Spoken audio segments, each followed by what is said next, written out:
Hello everyone, कैसे हैं आप लोग। होप्सो के सारे अच्छे होंगे। जितने भी लोग हैं मुझे अभी जस्ट कमेंट करके बताइए कि आप लोग जितने भी कोई ऐसा है जो पेपर देके आया हो। अभी जस्ट मेरे पास जैसे जैसे इन्फॉर्मेशन आ रही है तो हम लोग जस्ट अभी स्टार्ट कर रहे हैं। आपका जो भी सॉल्यूशन है 1 बाय 1 एक एक क्वेश्चन हम लोग यहाँ से सॉल्व करना शुरू करेंगे। कोई भी हमारा सिंगल क्वेश्चन आज यहाँ पे रुकना नहीं चाहिए, ठीक है। तो जितने लोग भी हैं जहां पे भी हैं सबको इन्फॉर्म कर दो। अपना पूरा का पूरा गेट का जो सॉल्यूशन है वो हम लोग यहीं पे करेंगे, है ना। जब हम लोगों ने पूरी साल ऑब्वियसली पढ़ा है तो हम सॉल्यूशन भी यहीं पे करेंगे।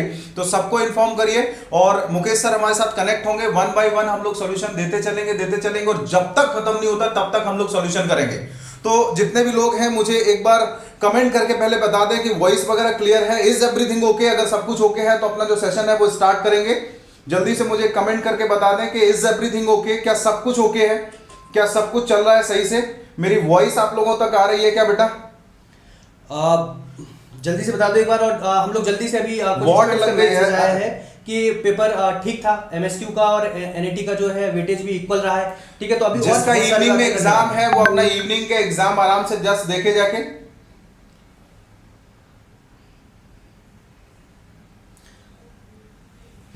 यस मुझे वॉइस बताएं whether the voice is clear और not, whether the voice is clear और नॉट। जल्दी से मुझे बताएं कि वॉइस हमारी क्लियर है। आप लोगों के पास वॉइस आ रही है क्या?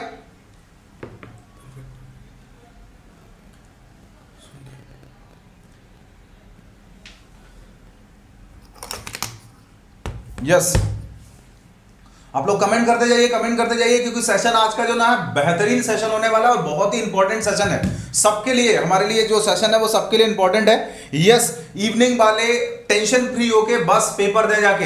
एक ही उनके लिए सजेशन है कि वो अभी कुछ भी बिना देखे जस्ट टेंशन फ्री होके अपना पेपर दे जाके। जो पर्सनल सजेशन है मेरा वो आप अपना पेपर दीजिए जाके, टेंशन मत लीजिए। जो होगा वो अच्छा होगा, जो होगा वो अच्छा होगा। पेपर अगर लेंदी आएगा, टफ आएगा, जैसे भी आएगा।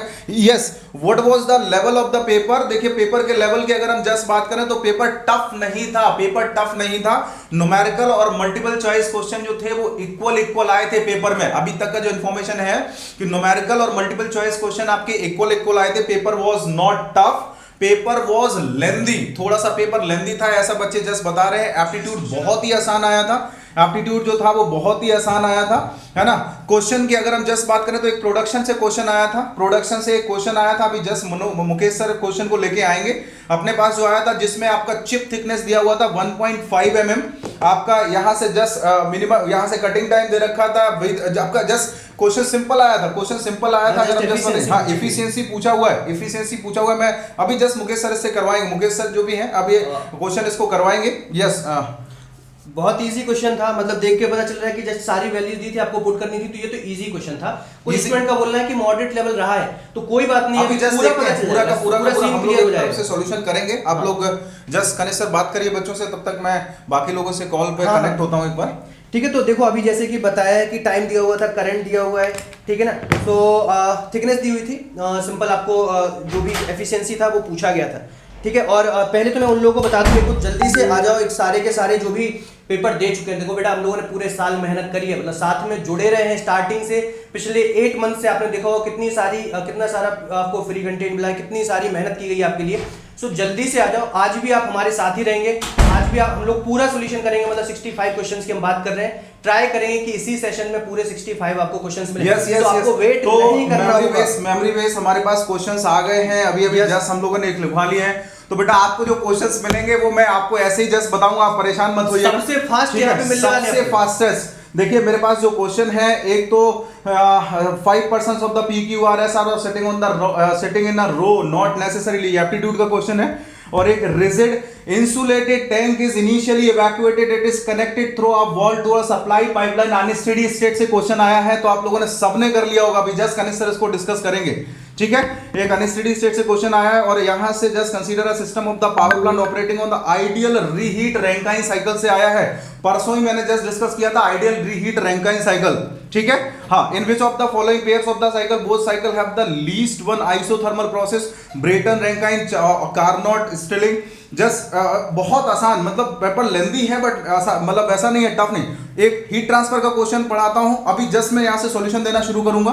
Hot steel spherical ball is suddenly dipped, फिर से स्फीयर वाला क्वेश्चन आया है, उसको डिप किया गया है, उसको जस्ट ठंडा करने की बात कर रहा है। तो पेपर तो मुझे नहीं लग रहा है अभी तक, मैं और एनालिसिस कर लेता हूं, उसके बाद हम आपको सॉल्यूशन देना शुरू करेंगे वन बाय वन। जो भी क्वेश्चंस हैं इमीडिएटली आपको यहाँ पर सॉल्यूशन देने वाले हैं, इमीडिएटली बात करने वाले हैं कि स्टूडेंट्स को कैसा पेपर लगा है। सेकंड पेपर के लिए जो लोग हैं वो लोग, मैं उनसे बोलूंगा कि आप लोग यहाँ पे अभी अब जाइए, आप आराम से अपना पेपर के लिए रहिए और पढ़िए आराम से। आप तो इवनिंग में आ जाना, जैसे 6:30 बजे आपको एक क्वेश्चन मर्चेंट सर्कल से आया, एक क्वेश्चन मर्चेंट सर्कल से आया है। इवनिंग वाले बच्चे जो हैं वो मुझे इवनिंग में मिले, इवनिंग वाले जो भी बच्चे हैं वो मुझे इवनिंग में मिले। इवनिंग में हम लोग सॉल्यूशन करेंगे क्वेश्चन पेपर का, जो भी है इवनिंग वाले बच्चे इवनिंग में मिले। मुकेश सर भी जस्ट कनेक्ट होंगे क्वेश्चंस के साथ साथ, तब तक हम लोग आपके साथ कनेक्ट हैं, हम लोग आपके साथ कनेक्ट हैं, तो आप लोग बाकी लोग को इन्फॉर्म कर दीजिए। जैसे मैं देख पा रहा हूँ कि यहाँ पे एक अगेन साइकिल्स पे बहुत इजी क्वेश्चन है। सो मुझे तो थर्मल वाला पार्ट अभी तक तो जितने भी क्वेश्चंस मैंने देखे हैं सारे इजी मिले, तो बहुत मुश्किल तो कुछ लगा नहीं है। मतलब आप लोगों ने जैसे जितना आपको पढ़ाया गया तो उस हिसाब से आपको कोई दिक्कत हुई नहीं होगी, ठीक है ना। जल्दी से अभी यस हेलो, हाँ बेटा बोलो। बेटा मैं एक्चुअल मेरा ना कल फ़ोन टूट गया, तो मेरा नंबर, मेरे जो नंबर थे वो सेव थे, वो चले गए। नाम बताओगे क्या? या जफ़र इज़ ऑन कॉल। तो हाँ अभी जस्ट 1 मिनट मैं आपको स्पीकर पे ले लूँ तो थोड़ा सा बच्चों को बता देंगे क्या कि कैसा आया पेपर। हाँ 1 मिनट जस्ट बेटा, देखिए अभी जस्ट पेपर दे के निकले हैं, आपके सीनियर हैं, तो जस्ट जफ़र बताएंगे कैसा हुआ है paper. Aptitude pass was easy, मतलब 10 on 10 पे अटेम्प्ट कर सकता है if a person is capable enough। 10 on 10 पे एप्टीट्यूड इजी आ रहा है। Okay. और पेपर इन जनरल सब सब्जेक्ट का मिला के आ रहा है। Okay. हीट ट्रांसफर में कंडक्टिविटी फाइंड करने के लिए पूछ सकता है। Okay. थर्मल में वो जो आपके फॉर्मूला बेस्ड क्वेश्चन है उस टाइप के हैं थोड़े, लेकिन लेंथी है। जो 2 मार्क के क्वेश्चन है वो लेंथी है। Okay. वाइब्रेशन के सम है, फ्लूइड के सम उतने नहीं है लेकिन Okay. हैं। ओके एंड मैथ में सर लीनियर अलजेब्रा में क्वेश्चन जरा भी नहीं पूछा इस बार। अच्छा मैथ टफ था क्या? नहीं टफ तो नहीं कह सकते, लेकिन linear algebra was completely missing. जो 2 to 3 मार्क्स एक्सपेक्ट हो रहा था सिविल की तरह की से, लेकिन वो देखने को नहीं मिला। हाँ, और प्रोडक्शन कैसा लगा? प्रोडक्शन कितना आया था लगभग? प्रोडक्शन सर कैसा था कि ज्यादा इन डेप्थ तो नहीं गए। मटेरियल साइंस पूरा बाहर था, कुछ भी नहीं आया मटेरियल साइंस में। Okay. मैन्युफैक्चरिंग के क्वेश्चंस थे, लेकिन वो rolling and all and current voltage find करने वाले उस टाइप के थे। Okay. उसमें दो नंबर के क्वेश्चन पूछ लिया था। ओके। और ये थर्मल वाले पार्ट से मतलब वेटेज ज़्यादा था क्या? थर्मल बोल सकते हैं, इस हाँ। तरीके से बोल सकते हैं, मतलब इतना भी नहीं था लेकिन फिर भी कह सकते हैं। हाँ बिकॉज मुझे अभी जब तक दिखा है कि थर्मल के क्वेश्चन थोड़े से ज़्यादा थे, बड़े थे बट ज़्यादा थे। जी सर, मतलब 2 मार्क्स के नेट के जो क्वेश्चन थे ना वो ज्यादा आ रहे हैं। एमएस के लिए एक भी नहीं था। ओके। और ये अपना सोम डिज़ाइन थ्योरी ऑफ मशीन से कैसा था पेपर? थ्योरी ऑफ मशीन में सर क्रैंक स्लाइडर जो क्विक रिटर्न जो रहता है उसका क्विक रिटर्न रेशियो पूछा हुआ था। Okay. एक क्वेश्चन में। एंड आपका गुडमैन का फैक्टर ऑफ सेफ्टी निकालने को बोला था। ओके। मीन्स वो जो फॉर्मूला बेस्ड है ना उसके अंदर वो टाइप के क्वेश्चन थे थ्योरी ऑफ, और उसमें आप उस टाइप के टॉम के पार्ट में वैसा जो bar with multiple loading type के आते हैं विथ यूनिफॉर्म एरिया, जहाँ पे स्ट्रेस और कहाँ पे मैक्सिमम रहेगा कहाँ पे मिनिमम। बीम का क्वेश्चन आ रहा है सर, बीम का स्लोप एंड डिफ्लेक्शन। एक क्वेश्चन में डिफ्लेक्शन पूछा हुआ था। एक ओवरहैंगिंग बीम था, उसका मैक्सिमम बेंडिंग स्ट्रेस पूछा हुआ था। ओके, तो सोम अप्रोक्सीमेटली कितने मार्क्स का आया था? अप्रोक्सीमेटली मैं कोट तो नहीं कर सकता इस बात को, लेकिन अराउंड 5 to 6 मार्क्स बोल सकते हैं। हाँ 5 to 6 मार्क्स, जैसा हमने बताया था ना कि सोम आपका वैसे आया है 5 to 6 ही आएगा, तो ऑब्वियसली सोम का वेटेज मतलब जो मेरा प्रेडिक्शन था वैसा ही, इसीलिए मैंने पूछा। तो पेपर वॉज मतलब हम ये नहीं कह सकते टफ था, बस लेंदी था, तो लेंदी इतना मतलब वो सबके लिए था, इतना बड़ा कोई इशू नहीं है। चलिए thank you Zafar, thank you आपने जस्ट या चलिए थैंक यू। बोला था तो करना कर। हाँ थैंक यू। मैं मतलब जूनियर्स को जस्ट चाह रहा था कि उनको एक मैसेज जाए एटलीस्ट। Okay bye. यस तो एक बार एक काम करिए, सबको शेयर कर दीजिए, जितने भी आपके फ्रेंड्स हैं एक बार शेयर कर दीजिए, तो हम अपना जो सॉल्यूशन है वो स्टार्ट करें। जितने भी लोग हैं जय पटेल 80 नहीं इजी जस्ट कह सकते हैं, पेपर इजी था बट लेंदी था, तो एक बार जस्ट शेयर कर दीजिए जितने भी लोग हैं, सब लोग हम लोग अपना जो सॉल्यूशन है वो 1 बाय 1 स्टार्ट करते हैं। तब तक जस्ट मैं अपने बारे में इन्फॉर्म कर देता हूँ, ताकि जस्ट हमारा जो काम है, अभी मैं एनालिसिस देने वाला हूँ कि किस सब्जेक्ट से कितना पूछा गया है। अभी जस्ट मैं आपको एनालिसिस देने वाला हूं, जैसा वेट करिए, थोड़ा सा वेट करिए। जैसे जैसे क्वेश्चन हमारे पास आते जाते हैं वैसे हम लोग सॉल्यूशन, तब तक मैं अपने बारे में बता दूं, my name is Yogesh Tyagi, faculty of mechanical engineering. हमारे साथ हैं कनिष यादव सर, मुकेश सर। मेरा जो कोड है, अगर इन केस आपको जस्ट कुछ भी परचेज करना है, कुछ भी आपको लगता है कि हाँ सर हम मतलब कुछ भी फ्री कोर्स अनलॉक करना चाहते हैं, you can use this code Tyagi 100। I have experience more than 7 years. जो मेरे सब्जेक्ट्स हैं वो ये रहे। चलिए नेक्स्ट मैं बहुत जल्दी इसको फिनिश कर देता हूं। कनिष सर हैं हमारे साथ। Kanish sir has the experience of more than 4 years और एमटेक फ्रॉम आईआईटी रुड़की। और हमारे साथ रहेंगे आज मुकेश सर। मुकेश सर हमारे साथ रहेंगे। मुकेश सर को जस्ट ओके पीछे होंगे, ये मुकेश सर हमारे साथ रहेंगे, एक्सपीरियंस ऑफ द 7 इयर्स। और जस्ट आप मुकेश सर को बहुत अच्छे से जानते होंगे। तो हम 3 लोग रहेंगे आज, और 3 लोग हम आपको पूरा का पूरा सॉल्यूशन देने वाले हैं, एक सिंगल क्वेश्चन का सॉल्यूशन देने वाले हैं। कुछ भी ऐसा नहीं रहना चाहिए जो हमारे यहां से रह जाए कि नहीं सर हमसे नहीं हो पाया है, ठीक है। बिल्कुल हमारे पास एक आपका यहां से जस्ट मेटल कटिंग से क्वेश्चन आया है, जिसमें आपका कटिंग फोर्स दे रखा है। मैं जस्ट यहां से बता दूं, कटिंग फोर्स 1000 न्यूटन था आपका। यहां से थर्स्ट फोर्स दे रखा था 600 न्यूटन। एफएस निकालना था, है ना, एफएस निकालना था। एफएस निकालने के बाद कितना आंसर आया था इसका, 590.36 एमपीए के आसपास कुछ आंसर आ रहा था, ठीक है। तो ये एक जस्ट आया था। 2 टाइप के कोर्सेज हैं, एक प्लस है, एक आइकॉनिक है। जो आपको लगता है आइकॉनिक में आपके जस्ट एक एक्स्ट्रा फैसिलिटीज रहती हैं, प्लस में आपको सब कुछ जो भी लाइव क्लासेस, क्रैश कोर्स जो भी है सारा रहता है। ये कॉस्ट है, ये मेरा कोड है। In case if you want to use, you can use this code. ये कॉस्ट रहती है। कोर्सेज हैं 12 महीने, 18 महीने और 24 महीने के। तो जस्ट मैं जल्दी से फिनिश करता हूं, बिकॉज आज थोड़ा सा जो जरूरी है, ये आइकॉनिक की कॉस्ट है, जिसमें 12 मंथ्स और 24 मंथ्स की जस्ट बात कर रहे हैं। थोड़ा सा आगे जस्ट चलते हैं। जिसने भी मुझे अनअकैडमी पे फॉलो नहीं किया है, he can follow me, just @Tyagi 100 type करिएगा, you can follow me on the Unacademy. तो ये एनालिसिस अभी हम लोग जस्ट स्टार्ट करने वाले हैं, जिसमें जनरल एप्टीट्यूड कितना आया, इंजीनियरिंग मैथमेटिक्स कितना आया, प्रोडक्शन कितना आया, थर्मल कितना आया, 1 बाय 1 हम लोग यहां से जस्ट डिस्कस करते रहेंगे। 1 बाय 1 एक चीज हम लोग यहां से जस्ट डिस्कस करते रहेंगे। आप लोग जस्ट बने रहिए हमारे साथ, और मुझे कमेंट बॉक्स में बताते रहिए कि पेपर कैसा आया था। जितने भी लोग हैं, अगर आपको कोई क्वेश्चन मिल रहे हैं तो प्लीज मुझे जल्दी से बताइएगा कि हाँ क्वेश्चंस कैसे थे। जितने भी लोग हैं जल्दी से मुझे बताएं। यस, मॉर्निंग सेशन कैसा है? Paper was lengthy, not tough. Paper आपका टफ नहीं था, पेपर आपका लेंदी था, थोड़ा सा लेंदी था। तो जितने लोगों ने पेपर दिया है वो लोग जल्दी से, बहुत टफ था मैथ, घनश्याम मैथमेटिक्स बोल रहे नहीं, ऐसा नहीं है। मॉर्निंग अभी जस्ट मैंने एक लोग से बात कराया था, तो पेपर टफ नहीं था, पेपर टफ नहीं था। आफ्टरनून सेशन वालों के लिए जल्दी से, आफ्टरनून सेशन वालों को जल्दी से बस एक ही चीज बताना है कि अभी जस्ट इसको बंद कर दीजिए और जाइए चुपचाप अपना पेपर दीजिएगा, कि इस सेशन को अभी नहीं देखना है। शाम को 6:30 बजे हम आपका, 6:15 बजे हम आपका सॉल्यूशन लेके आ रहे हैं, ठीक है। तो मुझे शाम को 6:15 बजे मिलिएगा। अभी इसको देखने की जरूरत नहीं है, नहीं तो आपका दिमाग बेवजह खराब होगा। तो उसको नहीं देखना है प्लीज आप लोग जल्दी से। एक्सी का कैसा लगा सर पेपर? एक्सी का पेपर अभी हम लोग मैकेनिकल का पेपर डिस्कस कर रहे हैं, एक्सी का पेपर हम लोग कल डिस्कस करने वाले हैं, ठीक है। एक्सी का जो पेपर है वो हम लोग यहां से कल डिस्कस करने वाले हैं। यस तो एक बार इन्फॉर्म कर दीजिए सबको, एक बार इन्फॉर्म कर दीजिए सबको। हमारे पास जो भी क्वेश्चंस आए, मैं क्वेश्चंस जस्ट बताना शुरू करता हूं 1 बाय 1। तब तक एनालिसिस जैसे आएगी वो एनालिसिस हम लोग स्टार्ट कर देंगे, ठीक है। वो हम लोग एनालिसिस स्टार्ट कर देंगे। तब तक मैं क्वेश्चन जो भी आए हैं उन क्वेश्चंस को करना शुरू करता हूं, ठीक है, ताकि आपको एटलीस्ट आइडिया रहे कि यस कैसे क्वेश्चन थे, हाउ वाज द क्वेश्चंस, ठीक है। यस तो यस सर क्वेश्चन आ गए हैं। तो एक इसने क्वेश्चन पूछा है, consider a fully developed steady state. मैं जस्ट क्वेश्चन पढ़ रहा हूं, 2 क्वेश्चन देखिएगा। एक क्वेश्चन उसने यहां से जस्ट पूछा है, consider a fully developed steady state incompressible laminar flow.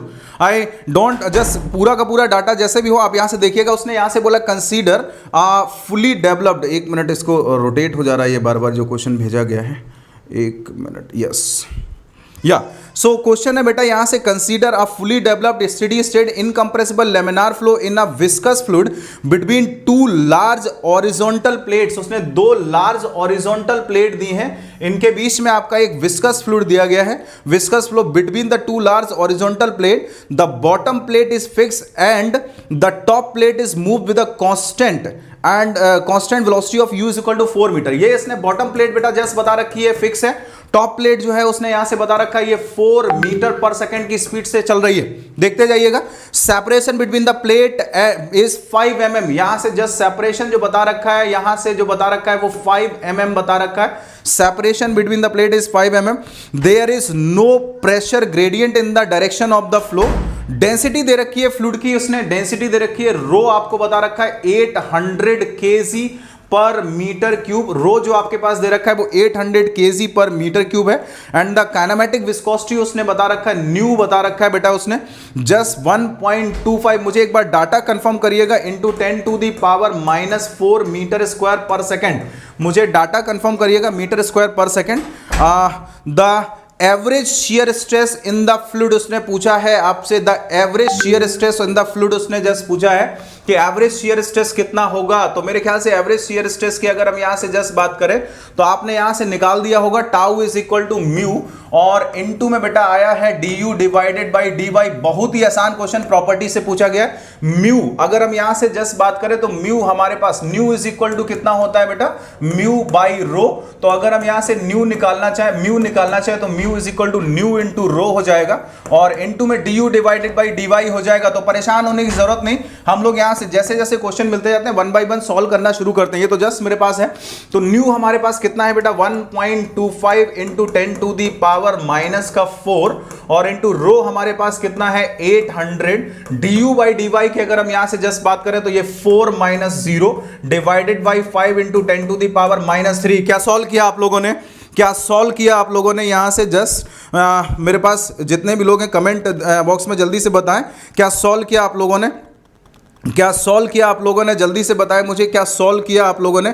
Question पे ये वाला क्वेश्चन जो था वो आप लोगों ने सॉल्व किया है क्या आप लोगों ने इसको सॉल्व किया है, जल्दी से मुझे इसका आंसर बताएं। ये एक क्वेश्चन आया था बहुत ही आसान, आपका फ्लूइड प्रॉपर्टी से क्वेश्चन आया था, मैथ के क्वेश्चन एवरेज थे। जल्दी से बताएं इसका आंसर कितना आया था। ये तो बहुत ही आसान क्वेश्चन बिल्कुल पूछा गया है, तो होप सो कि आपने सबने कर लिया होगा। बाकी लोग को एक बार इन्फॉर्म कर दीजिए, जितने भी लोग हैं बाकी लोग को इन्फॉर्म कर दीजिए जल्दी से। आपका गलत हो गया, क्या नाम है, घनश्याम मैथमेटिक्स बोल रहे हैं कि इनका गलत हो गया। कोई बात नहीं, गलत हो गया तो हो गया। बाकी लोग जल्दी से बताएं क्या सॉल्व किया आप लोगों ने, क्या सॉल्व किया सर। हाँ रेडी, चलिए तो अभी जस्ट मुकेश सर लाइव करने वाले हैं, मुकेश सर आपको लाइव करने वाले हैं, तब फिर उसके बाद मैं क्वेश्चन लेके आऊंगा, फिर मुकेश सर, फिर कने सर, ऐसे आते रहेंगे। तो अभी जस्ट मैं 30 सेकंड का टाइम दीजिएगा, मुकेश सर स्टार्ट करेंगे। सर को, हाँ सर को जस्ट बोलिएगा मैं यहाँ से एंड कर रहा हूँ, और या ठीक है आप स्टार्ट करिए वहाँ पे, मैं एंड कर दूँ। हाँ यहाँ पे ओके बेटा, हम लोग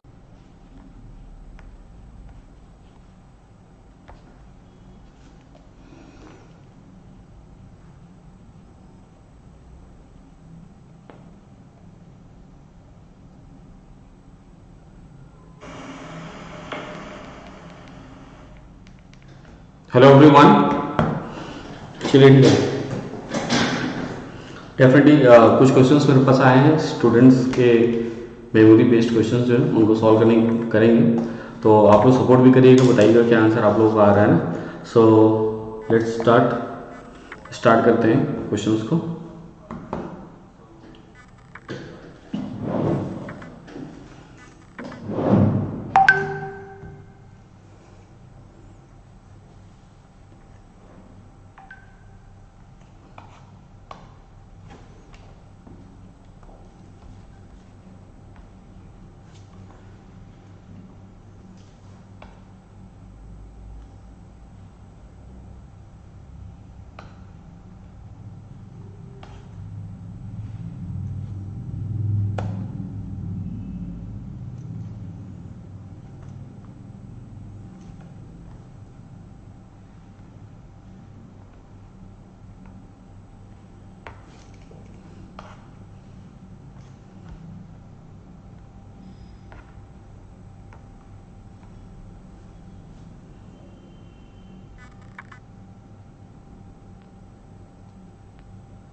ओके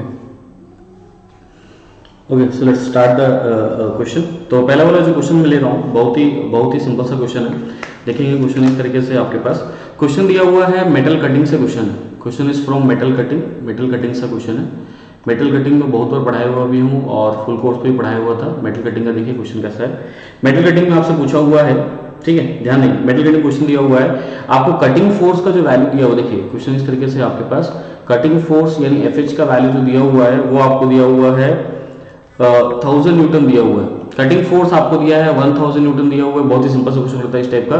फीड फोर्स का जो वैल्यू आपको दिया हुआ है वो दिया हुआ है आपको 600 न्यूटन आपको दिया हुआ है। साथ ही साथ जो अनकट चिप थिकनेस है जिसको हम लोग T1 बोलते हैं वो आपको दिया हुआ है, अनकट चिप थिकनेस दिया है 0.75 mm आपको दिया हुआ है। और साथ ही साथ जो TC है दैट इज चिप थिकनेस जो आपको दिया है 1.5 mm यानी जस्ट डबल आपको दिया हुआ है। आगे बात करेंगे alpha that is rake angle आपको दिया है 12 डिग्री का रेक एंगल आपको दिया हुआ है।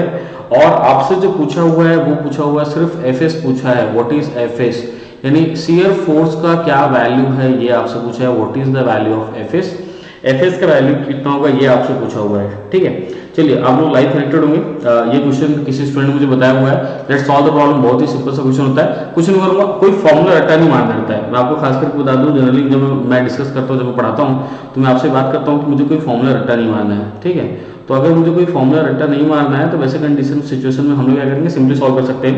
देखिए हम लोग मर्चेंट सर्कल अगर ड्रॉ कर लेते हैं, देखिए ये अगर मर्चेंट सर्कल अगर मैंने ड्रॉ कर लिया है, बहुत ही सिंपली मर्चेंट सर्कल ड्रॉ कर लिए, तो इस वाले केस में देखिए यहाँ पे आपके पास ये आ जाता है FS आ जाता है और ये आपका रिजल्टेंट आ गया और ये आपका NS आ जाता है इस तरीके से। So here we have resultant passing through the centre of the circle और ये आपका FS हो जाता है, ये FS हो जाता है। और ये वाला जो एंगल है ये इधर अगर दूसरा अगर मैं ड्रॉ करूं तो ये देख लीजिए ये आपके पास FH और FV भी ऐसा हो जाता है ना। तो ये वाला FH कटिंग फोर्स, ये वाला FV that is field force हो जाता है। ये एंगल हो जाएगा आपके पास फाई और ये हो जाएगा राइट लैम्डा माइनस अल्फा। ये वाला एंगल आपका लैम्डा माइनस अल्फा भी हो जाता है, ठीक है। तो अब इस तरीके से चलते हैं तो आपको क्या करना पड़ेगा, FS निकालना है। नो व्हाट इज FS को क्या लिख सकते हैं, FS को लिखना है आपको तो R multiplied by cos of that angle that is 5 plus lambda minus alpha, 5 plus lambda minus alpha, ये आपके पास हो जाएगा। तो वैसे सिचुएशन में क्या होगा, अब आपको क्या करना होगा, R आपको निकालना है। तो R काफी सिंपली देखिए यहाँ से निकाल लेंगे। इन दोनों को अगर आप यूज करते हैं, इन दोनों को यूज करते हैं तो आप सिंपली आप R निकाल सकते हैं। R is nothing but under root FH square plus FV square, FH का स्क्वायर प्लस FV का स्क्वायर। यहाँ से आप R निकाल लेंगे simply. Here we can have R, यहाँ से R निकल जाएगा। बताइए कितना आ रहा है इन टर्म्स ऑफ न्यूटन, कितना न्यूटन आ रहा है आप यहाँ से बता सकते हैं। R यहाँ से आ जाएगा आपके पास इन टर्म्स ऑफ न्यूटन आ जाएगा, ठीक है। कैपिटल R यहाँ पे निकाल दिए।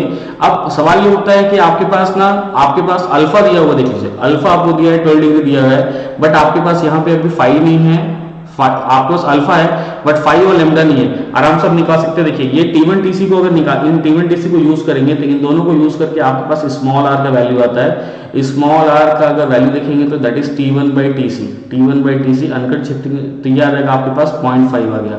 स्मॉल r का वैल्यू आ गया आपके पास 0.5 और उसके बाद अगर आप यूज करेंगे तो ये फॉर्मूला आपके पास होता है that is tan phi is equal to r cos alpha divided by 1 minus r sin alpha, 1 minus r sin alpha. इस तरीके से आपके पास होता है।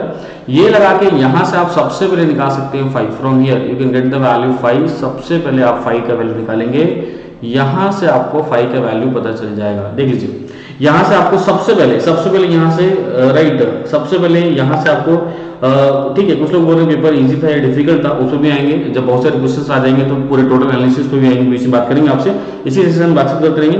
फिलहाल देख लीजिए इस तरीके से आपके पास फाई के वैल्यू आप निकाल सकते हैं। Just calculate the value of phi. R का वैल्यू 0.5 है, अल्फा का वैल्यू 12 डिग्री दिया है। Just calculate the value of phi. अगर आप फाई की वैल्यू को कैलकुलेट करते हैं it will be near about आपके पास फाई का वैल्यू जो आएगा, तो फाई का वैल्यू जो आ रहा है आपके पास वो 28 पॉइंट समथिंग 28.6 डिग्री, ये आपके पास फाई का वैल्यू आ जाएगा। देख लीजिए फाई आ गया आपके पास। अभी भी यहाँ पे आपके पास लेम्डा आपको फाइंड आउट करना बाकी है। यहाँ पे लेम्डा आपको फाइंड आउट करना बाकी है। Just find out the value of lambda. देखिए लेम्डा कैसे निकालेंगे, लेम्डा भी मर्चेंट सर्कल से देखिए नेक्स्ट वाले पेज में अगर मैं जाता हूँ, नेक्स्ट वाले पेज में जाऊंगा तो आप लेम्डा निकाल सकते हैं, या यहीं से देख लीजिए। अगर आप लेम्डा निकालना चाहते हैं तो यहाँ पे देख लीजिए tan lambda minus alpha, tan lambda minus alpha अगर आप देखेंगे 10 lambda minus alpha, so this will be equal to तो कितना हो जाएगा बताइए, ये हो जाएगा F V divided by F H, F V divide by F H जो हो जाएगा ये हो जाएगा 10 लैम्डा माइनस अल्फा। देखिए एफ वी का वैल्यू आपको दिया है 600, एफ एच का वैल्यू आपको दिया है 1000 दिया है, दोनों को यहाँ पे सब्स्टिट्यूट कर दीजिए, अल्फा का वैल्यू आपको 12 दिख रहा है उसको सब्स्टिट्यूट कर दीजिए and find out the value of lambda from here, और फाइनली यहाँ से लैम्डा की वैल्यू को निकाल लीजिए in terms of degree. Lambda आ जाएगा आपके पास, just calculate and tell me what is the value of lambda, lambda का क्या वैल्यू बताइए, what is the value of lambda, lambda का क्या वैल्यू बताएंगे, लैम्डा का वैल्यू यहाँ से आप निकाल लेंगे, ठीक है। लैम्डा को फाइंड आउट कर लीजिए after getting the value of lambda, after getting the lambda देख लीजिए क्या करना है आपको।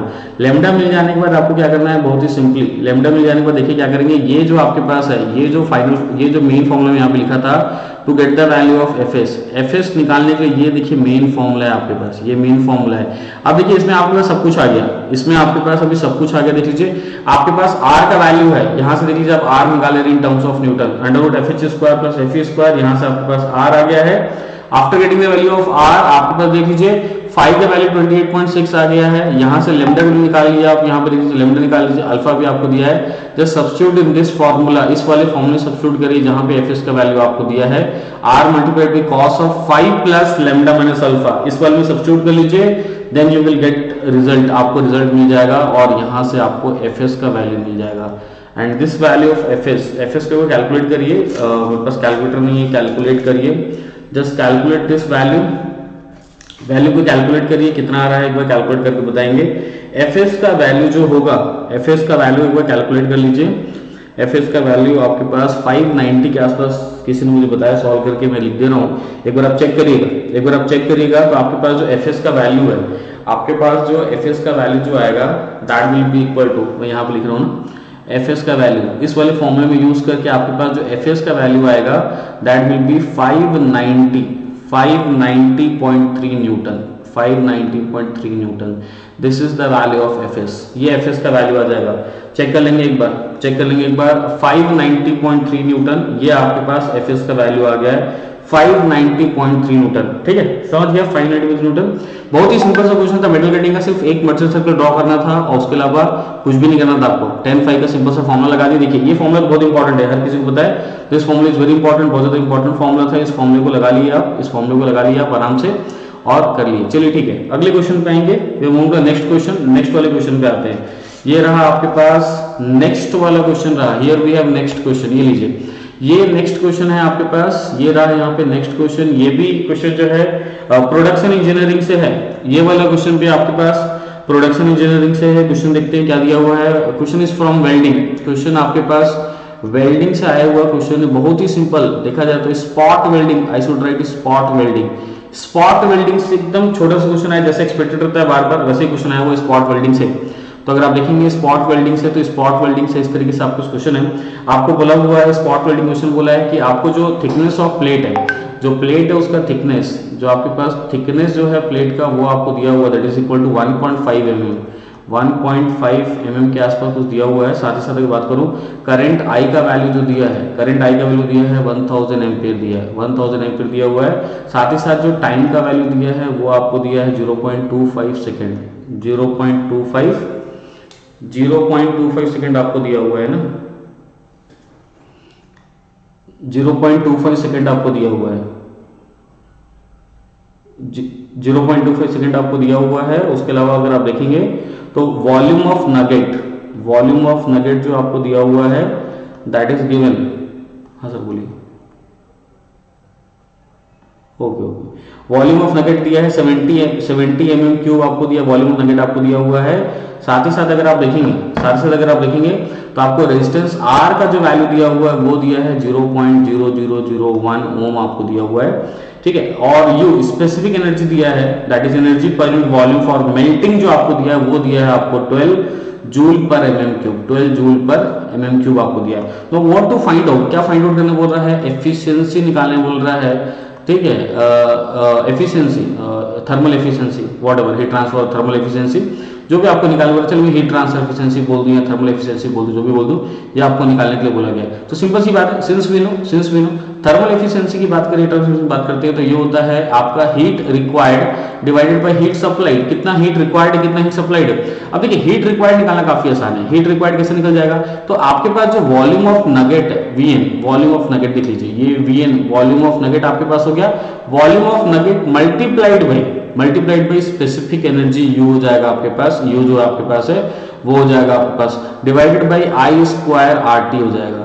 तो ये हो जाएगा आपके पास I स्क्वायर RT हो जाएगा, इस तरीके से आपके पास हो गया। ये हो गया heat required to heat supplied हो गया, I स्क्वायर RT आपके पास इस तरीके से बना लिया, ठीक है। बस इसको आप रख लेंगे यहाँ पे, आपके पास सभी डेटा है, देख लीजिए जैसे डेटा आपके पास Vn का वैल्यू दिया हुआ है, that is equal to Vn आपको कितना दिया बताइए, Vn आपको 70 दिया, तो 70 यहाँ पे लगा लीजिए, मल्टीप्लाइड पे लगा लिए 12 लगा लिए, ये जूल में आ गया है, और I स्क्वायर RT आ जाएगा। I का वैल्यू आपको दिया है दैट इज इक्वल टू 1000, तो ये 1000 का स्क्वायर है, I square multiplied R resistance का वैल्यू दिया 0.0001 दिया है, इंटू T का वैल्यू दिया 0.25 दिया है, और इसको निकाल लीजिए, ये एफिशिएंसी आ जाएगा।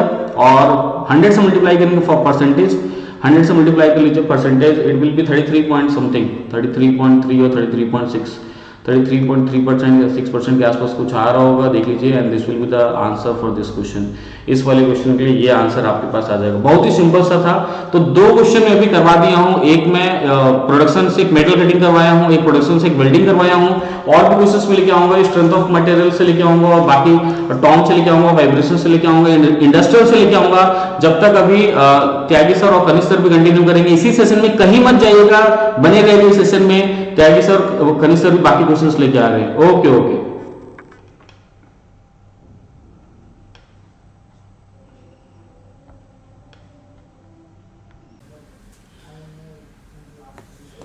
ठीक है, तो आप लोग सुन पा रहे हैं मुझे? हाँ ठीक है। सो एक क्वेश्चन देखो आया हुआ है आपका अनस्टेडी फ्लो से। सो मैं डायरेक्ट क्वेश्चन आपको बता देता हूँ, डेटा क्या क्या है, रीड कर देता हूँ क्वेश्चन को। एक रिजिड इंसुलेटेड टैंक बोला गया है जो कि इनिशियली इवैक्यूएटेड है। बेटा आप देख लेना, मेरे सेशन में बार बार यही एक एग्जांपल करवाता था मैं कि इस तरह का क्वेश्चन आने के चांसेस सबसे ज्यादा थे। ये इंसुलेटेड दे रखा है और इनिशियली इवैक्यूएटेड दे रखा है, देखो कितने जल्दी सॉल्व होगा, और इनिशियली इवैक्यूएटेड दे रखा है। आपको यहाँ पे पाइपलाइन का जो प्रेशर दे रखा है, पाइपलाइन का जो प्रेशर दे रखा है, वैल्यू दे रखी है 250 किलोपास्कल, 250 किलोपास्कल, और टेम्परेचर दे रखा है 400 केल्विन, 400 केल्विन। बोला है कि गैस को फिल होने देते हैं, एयर है, एयर को फिल होने देते हैं। फाइनली जब 250 किलोपास्कल पे पहुंचता है तब पूछा गया कि फाइनल टेम्परेचर क्या होगा।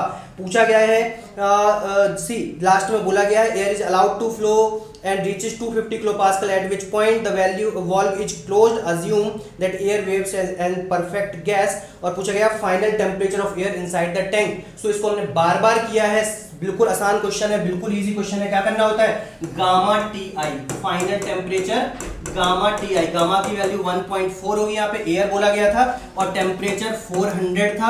आप मल्टीप्लाई कर लो इसको, आप इसको मल्टीप्लाई कर लो, वैल्यू आती है 560 करेक्ट आंसर था, 560 केल्विन आपका करेक्ट आंसर था। सो देख लो आप लोग जल्दी से देख लो, 560 केल्विन। ये वाला क्वेश्चन कर लिया था कि नहीं कर लिया था, मतलब 5 सेकंड में सॉल्व होना था, 5 सेकंड्स में ये क्वेश्चन सॉल्व होना था आपका। समझ में आ रहा है कि नहीं आ रहा है? चलिए अगले क्वेश्चन पे आते हैं। थर्मोडायनेमिक्स बहुत इजी लगा अभी तक के जितने क्वेश्चंस मिले हैं। सो जल्दी से मैं बता रहा हूं आपको अगले क्वेश्चन पे। अगले क्वेश्चन एक पूछा गया है, देखो मेरे पास जो क्वेश्चन आते जा रहे हैं उनकी मैं बात करते चले जा रहा हूं आपसे। यहाँ पे बोला गया है in which of the following pairs of cycles both cycles have at least one isothermal process।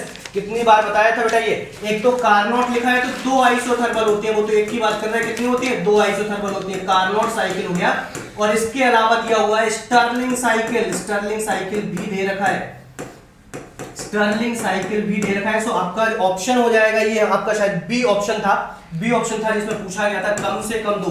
यहाँ पे स्टर्लिंग साइकिल में क्या होती है, 2 आइसोथर्मल और 2 कांस्टेंट वॉल्यूम प्रोसेसेस होती हैं। समझ आ रहा है कि नहीं आ रहा है, बोलिए समझ पा रहे हैं कि नहीं समझ पा रहे? आपके पास जो भी क्वेश्चन है, अगर आपको लगता है कि आपको कुछ क्वेश्चन याद है, जल्दी से कमेंट बॉक्स में डालिए आप, हम लोग तुरंत सॉल्यूशन प्रोवाइड करेंगे। पूरा सॉल्यूशन मिलेगा आज आपको पूरे के पूरे 65 क्वेश्चंस का, तो कहीं भागने की नीड नहीं है, आप आ जाओ यहाँ पे, ठीक है। और आपको सारे क्वेश्चंस का हम लोग सॉल्यूशन प्रोवाइड करने वाले हैं। यहाँ पे एक मेरे पास सोम का क्वेश्चन है, मैं सोम का क्वेश्चन आपको देने वाला हूं। देखो इस तरह से सी जो भी क्वेश्चंस आते जा रहे हैं, मैं आप लोगों को, आप जानते हैं कि मैं स्ट्रेंथ ऑफ मटेरियल और आपका थर्मोडायनेमिक्स फ्लूइड मैकेनिक्स के तो त्यागी सर देने वाले हैं। सो जो भी क्वेश्चंस है आपको तुरंत मिलने वाले हैं। एक इस तरह का क्वेश्चन था, देखिए एक इस तरह का क्वेश्चन था जिसमें बीम दी हुई है आपको, ये रही बीम आपको दे रखी है, ठीक है ना, और इस बीम में आपको यहाँ पे एक मोमेंट लगा रखा है, m मोमेंट लगा रखा है, लेंथ दे रखी है टोटल l, और ये क्या है आपका L/2 है, ये आपका L/2 है, और आपसे पूछा क्या गया, डिफ्लेक्शन पूछा है at Q, deflection at point Q, क्या पूछा गया है,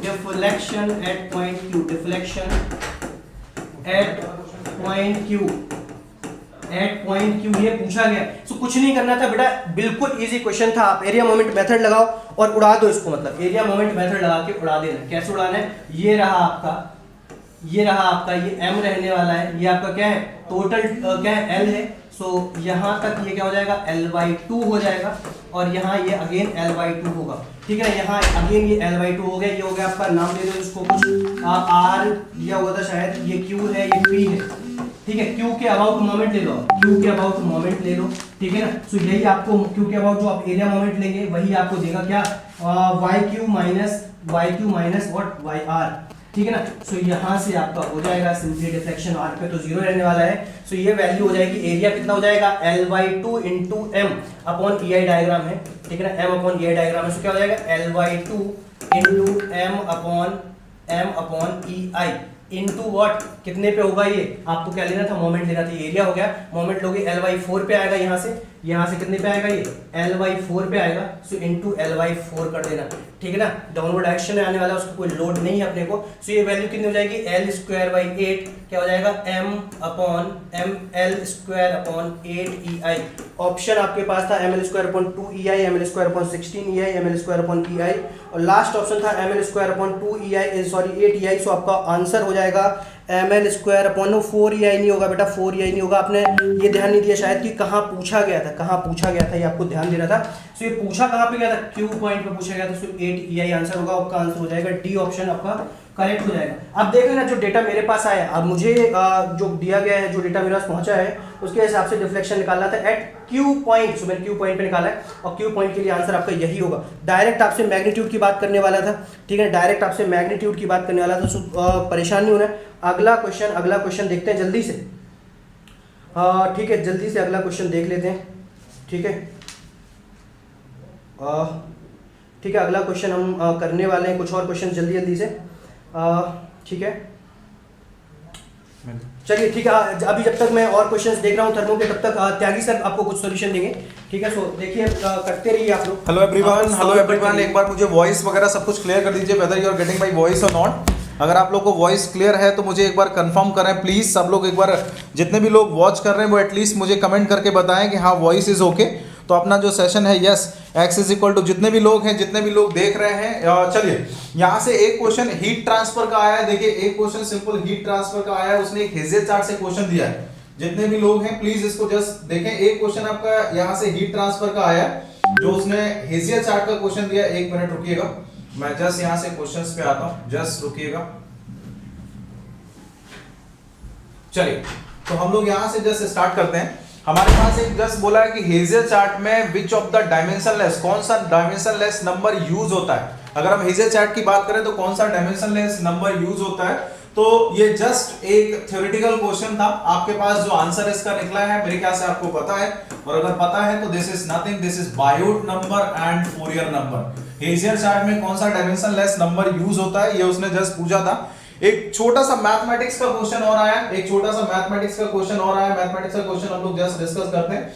उसने कुछ इस टाइप से क्वेश्चन दिया है मैथमेटिक्स का, देखिएगा। उसने यहां से कुछ मैथमेटिक्स का इस टाइप से क्वेश्चन दिया है। उसने जस्ट बोला है लिमिट, इस टाइप से जस्ट बोला है लिमिट x टेंड्स टू 0, और यहां से जस्ट बोला है 1 minus cos x divided by आपके पास यहां से कितना है x²। देखिएगा बहुत आसान सा क्वेश्चन है, उसमें जस्ट देख लेंगे। अगर हम यहाँ पे 0 पुट करेंगे तो 1 - 1 0/0 का फॉर्म है, और अगर ये 0/0 का फॉर्म है तो हमें अच्छे से पता है कुछ नहीं है, एल हॉस्पिटल रूल लगाना है। तो अगर हम यहाँ से एल हॉस्पिटल रूल लगा दें तो हमने यहाँ से जस्ट बोला कि हमें एल हॉस्पिटल रूल लगाना है। और सर अगर एल हॉस्पिटल रूल लगा दें तो कैसे करेंगे इस क्वेश्चन को, हमने यहाँ से जस्ट बोला 0 माइनस का, अगर बेटा हम यहाँ से जस्ट बात करें तो ये कितना आ जाएगा, माइनस माइनस प्लस का बच्चा आ जाएगा आपके पास sin x, और अगर हम इसकी जस्ट बात करें तो ये हमारे पास कितना आ जाएगा 2x आ जाएगा, यहां से 2x आ जाएगा।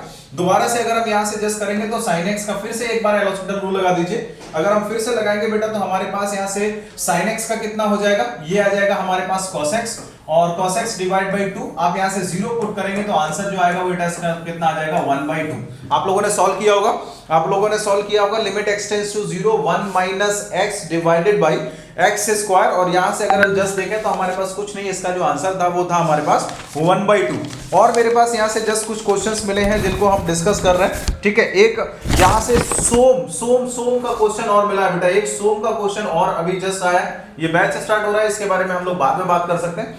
उसने यहां से जस्ट बोला था कुछ इस टाइप का क्वेश्चन था, मुझे डाटा करेक्ट करिएगा, एक सोम का क्वेश्चन था, उसने यहां से जस्ट बोला था इस टाइप से, हमारे पास कुछ डायग्राम था, हमारे पास हमने क्या क्या जस्ट लिया, हमारे पास 4 पॉइंट्स दिए थे, देखिए P, Q और R और S, इस टाइप से जस्ट दिया था। ये हमारे पास यहाँ से P था, ये हमारे पास यहाँ से Q था, ये हमारे पास यहाँ से R था, ये हमारे पास यहाँ से S था, ये हमारे पास यहाँ से T था। ये यहाँ पे जस्ट हमने बेटा फिक्स लिया था, ये हमारे पास फिक्स लिया था, इसमें हमने यहाँ से लोड लगाया था, ये हमारे पास कितना था 225 किलो न्यूटन। प्लीज मुझे एक बार कंफर्म करिएगा, बता डाटा इज ओके। यहां से अगर जस्ट बात करें बेटा तो ये हमारे पास यहां से जो इस पे लोड लग रहा था दैट इज 20 किलो न्यूटन, यहां से जो लग रहा था दैट इज 20 किलो न्यूटन, इस पे जो लग रहा था दैट वाज 15 किलो न्यूटन। अगर आपको कंफर्म है तो मुझे बताइएगा। इस पे जो लग रहा था दैट वाज हमारे पास था 10 किलो न्यूटन, ठीक है, कुछ इस टाइप से जस्ट दिया गया था।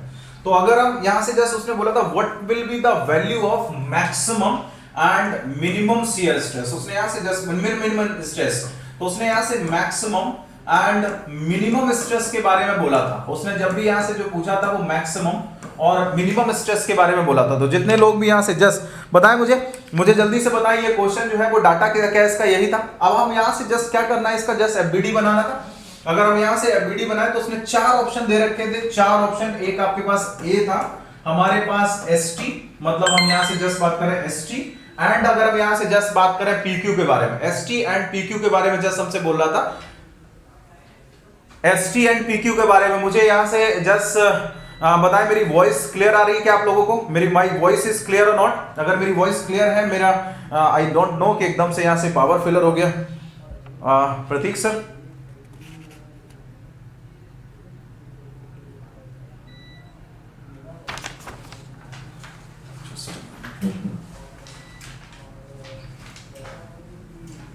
जस्ट 1 मिनट का टाइम दीजिएगा, यहाँ पे पता नहीं क्या एकदम से कट हो गया तो सारा। हाँ, तो इसमें जस्ट बेटा 4 ऑप्शन दिए थे, एक हमारे पास एस टी एंड पीक्यू था, एक हमारे पास क्यू आर एंड पीक्यू था, एक हमारे पास Q R and R S था, और एक हमारे पास S T and R S था। 4 ऑप्शन थे। तो अभी जस्ट मैं यहाँ से डिस्कस कर रहा हूँ 4 जो भी हमारे पास ऑप्शन पूछे गए उनके बारे में।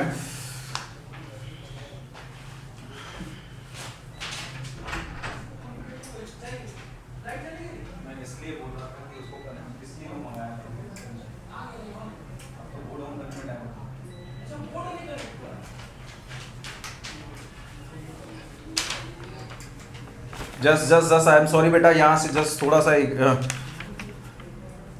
यस लाइट गया। मैं यहीं पे हूँ जस्ट दीपक कुमार। जितने भी लोग हैं, जो लोग बोल रहे हैं कि एक बच्चे का मैं कमेंट पढ़ रहा था आपका पढ़ाया हुआ कुछ नहीं आया, ऐसा कैसे हो सकता है कि नहीं आपका पढ़ाया हुआ कुछ नहीं आया? मैंने जितना सब्जेक्ट पढ़ाया है आप उसके क्वेश्चन देखिए एक बार। अब मुझे जस्ट यहाँ से बताइएगा, ये थर्मो के जो भी क्वेश्चन है, एफएम के जो भी क्वेश्चन है, मैं जस्ट 1 मिनट रुकिएगा, बस बोर्ड ऑन कर रहा हूँ और उसके बाद हम लोग आते हैं। हालांकि मतलब क्वेश्चन जैसे जैसे मिलते जाएंगे, चाहे जिस सब्जेक्ट का हो, सारे के सारे क्वेश्चन हम लोग सॉल्व करेंगे। चाहे जिस सब्जेक्ट का भी हो बेटा, हम लोग सारे के सारे क्वेश्चन सॉल्व करेंगे, एक तरफ से सॉल्व करेंगे मैं जस्ट, और उसके बाद शाम को हम इसका एनालिसिस करेंगे कि दोनों पेपर के बेसिस पे कैसे कैसे कट ऑफ वगैरह जाएगा। तो बस 2 मिनट रुकिए बेटा, मैं यहीं पे हूं, मैं 2 मिनट रुकिए, बस मैं यहीं पे हूं। तो कुछ लोग आ जाते हैं कमेंट करने, कुछ भी मतलब कुछ भी कमेंट कर देते हैं कि हाँ सर आपने जो पढ़ाया है उसका कुछ भी हमें मिला नहीं, जैसा भी है। तो जो लोगों की सोच है, आप लोग जस्ट यहाँ से देखिएगा, बस ये स्टार्ट हो जाए उसके बाद हम लोग। तो इसका बेटा 4 ऑप्शन थे, एक एस टी एंड पीक्यू था, क्यू आर एंड पीक्यू था, Q R and R S था, S T and R S था। मैक्सिमम और मिनिमम स्ट्रेस पूछ रहा था। कौन सा ऑप्शन आप लोगों ने किया था? कौन सा ऑप्शन बेटा आप लोगों ने यहां से जस्ट किया था? तो मुझे एक बार वो ऑप्शन बता दें कि कौन सा ऑप्शन आप लोगों ने जस्ट किया था, अगर आपको याद हो। अगर आपको याद हो तो जो मिनिमम वाला था वो बेटा हमारा कौन सा था? एसटी वाला सेक्शन था, और सॉरी मैक्सिमम वाला जो था वो कौन सा था? एसटी वाला सेक्शन था, और मिनिमम वाला जो सेक्शन था वो कौन सा था? हमारा आरएस वाला सेक्शन था। तो हम लोग चलिए हम लोग यहाँ से जस्ट आते हैं, वापस आते हैं, वापस आ गए हम लोग ऑब्वियसली। जस्ट एक बार मैं पीपीटी कनेक्ट कर लेता हूँ। Okay, we are just back, we are back. तो ओके चले, आई एम सॉरी कि आप लोग को थोड़ा सा हर्डल मिलना पड़ा बिकॉज एकदम से पावर कट हो गया था। ओके चलिए, तो हमारे पास जस्ट बेटा यहां से था, मैं इस टाइप के क्वेश्चन की बात कर रहा था, इस टाइप के क्वेश्चन की बात कर रहा था कि हमारे पास जो कुछ भी गिवन था वो कुछ इस टाइप से था। मैंने जस्ट बोला था कि हमारे पास 4 सेक्शन दिए गए थे इस टाइप से। एक हमारे पास PQ सेक्शन था, एक बचा मेरे पास PQ सेक्शन था, एक मेरे पास यहां से QR सेक्शन था, एक मेरे पास यहां से RS सेक्शन था और एक हमारे पास ST सेक्शन था। यहां पे जब हम बात कर रहे थे तो यहां पे जो हमें फोर्स मिला था दैट इज 25 किलो न्यूटन, और यहां से अगर हम जस्ट बात करें तो यहां पे जो हमें मिला था दैट इज 20 किलो न्यूटन, और यहां से जो हमें मिला था that is 15 kilo Newton, 15 kilo Newton.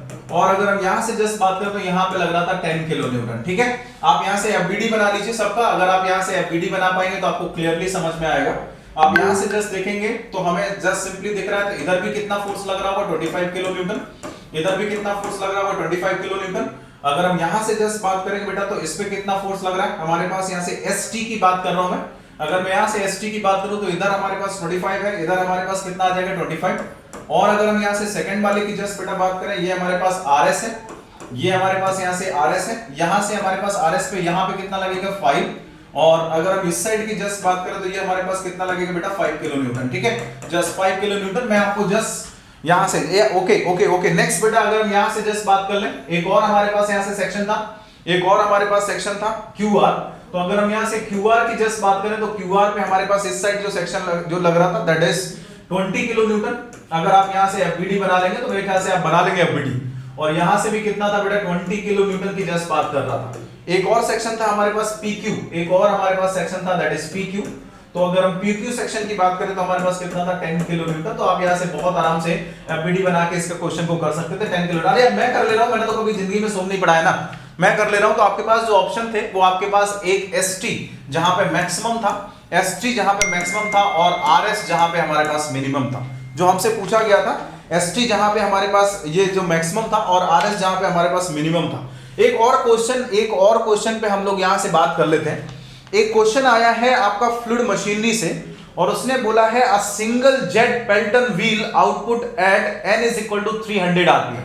उसने यहां से बोला है single jet Pelton wheel output at N is equal to 300 RPM।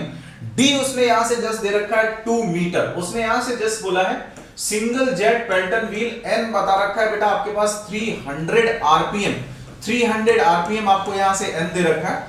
उसने यहां से जो डाया दे रखा है पेल्टन व्हील का वो उसने यहां से बताया है ये हमारे पास सर 2 मीटर है। वेलोसिटी बता रखी है यहां से V1 that is equal to 40 metre per second हमारे पास वेलोसिटी है। Q जो डिस्चार्ज उसने बता रखा है वो हमारे पास कितना है 5 मीटर क्यूब पर सेकंड। एक क्वेश्चन आपका इस टाइप से आया, और यहां से डिफ्लेक्शन एंगल दे रखा है delta is equal to 165 degree. मुझे डाटा कंफर्म करिएगा। Phi is equal to obviously हम लोग निकाल सकते हैं कितना आता है बेटा 180 माइनस का डेल्टा आता है। फाई इज इक्वल टू अगर हम लोग निकालना चाहें तो 180 माइनस का डेल्टा माइनस करेंगे तो कितना आ जाएगा बेटा फाई हमारे पास 15 डिग्री आ जाएगा। बस इसको सॉल्व करना था। इसको अगर हमें यहां से सॉल्व करना था तो हम यहां से सबसे पहले मैंने आपको बताया था वेलोसिटी डायग्राम बनाना आना चाहिए। तो अगर हम यहां से वेलोसिटी डायग्राम की जस्ट बेटा बात करें तो हमें अच्छे से पता है ये हमारे पास कितना आता है, this is nothing, this is your VR2। और अगर हम यहां से जस्ट बेटा इसके बारे में इसको सॉल्व कर लें, ये हमारे पास यहां से आएगा this is like this, this is like this. ये हमारे पास यहां से आएगा this is nothing, it is VW2। मेरे ख्याल से आपने यहां से सॉल्व किया होगा। और ये हमारे पास यहां से कितना आ रहा है, अगर हम यहां से जस्ट बात करें दिस इज U2। आप यहां से सॉल्व कर लीजिए। ये हमारे पास यहां से हिट कर रहा था, this is nothing, it is V1। अच्छा, अगर हम यहां से जस्ट बात करें तो सबसे पहले हम U निकालेंगे। U इज इक्वल टू हमारे पास कितना आता है बेटा pi into D into N divided by कितना आ जाएगा बच्चा 60, पाई DN डिवाइडेड बाई 60। आप यहां से सॉल्व करेंगे तो ये हमारे पास जो निकलेगा N की वैल्यू रख दीजिए। N आपके पास यहां से कितना है 300 RPM।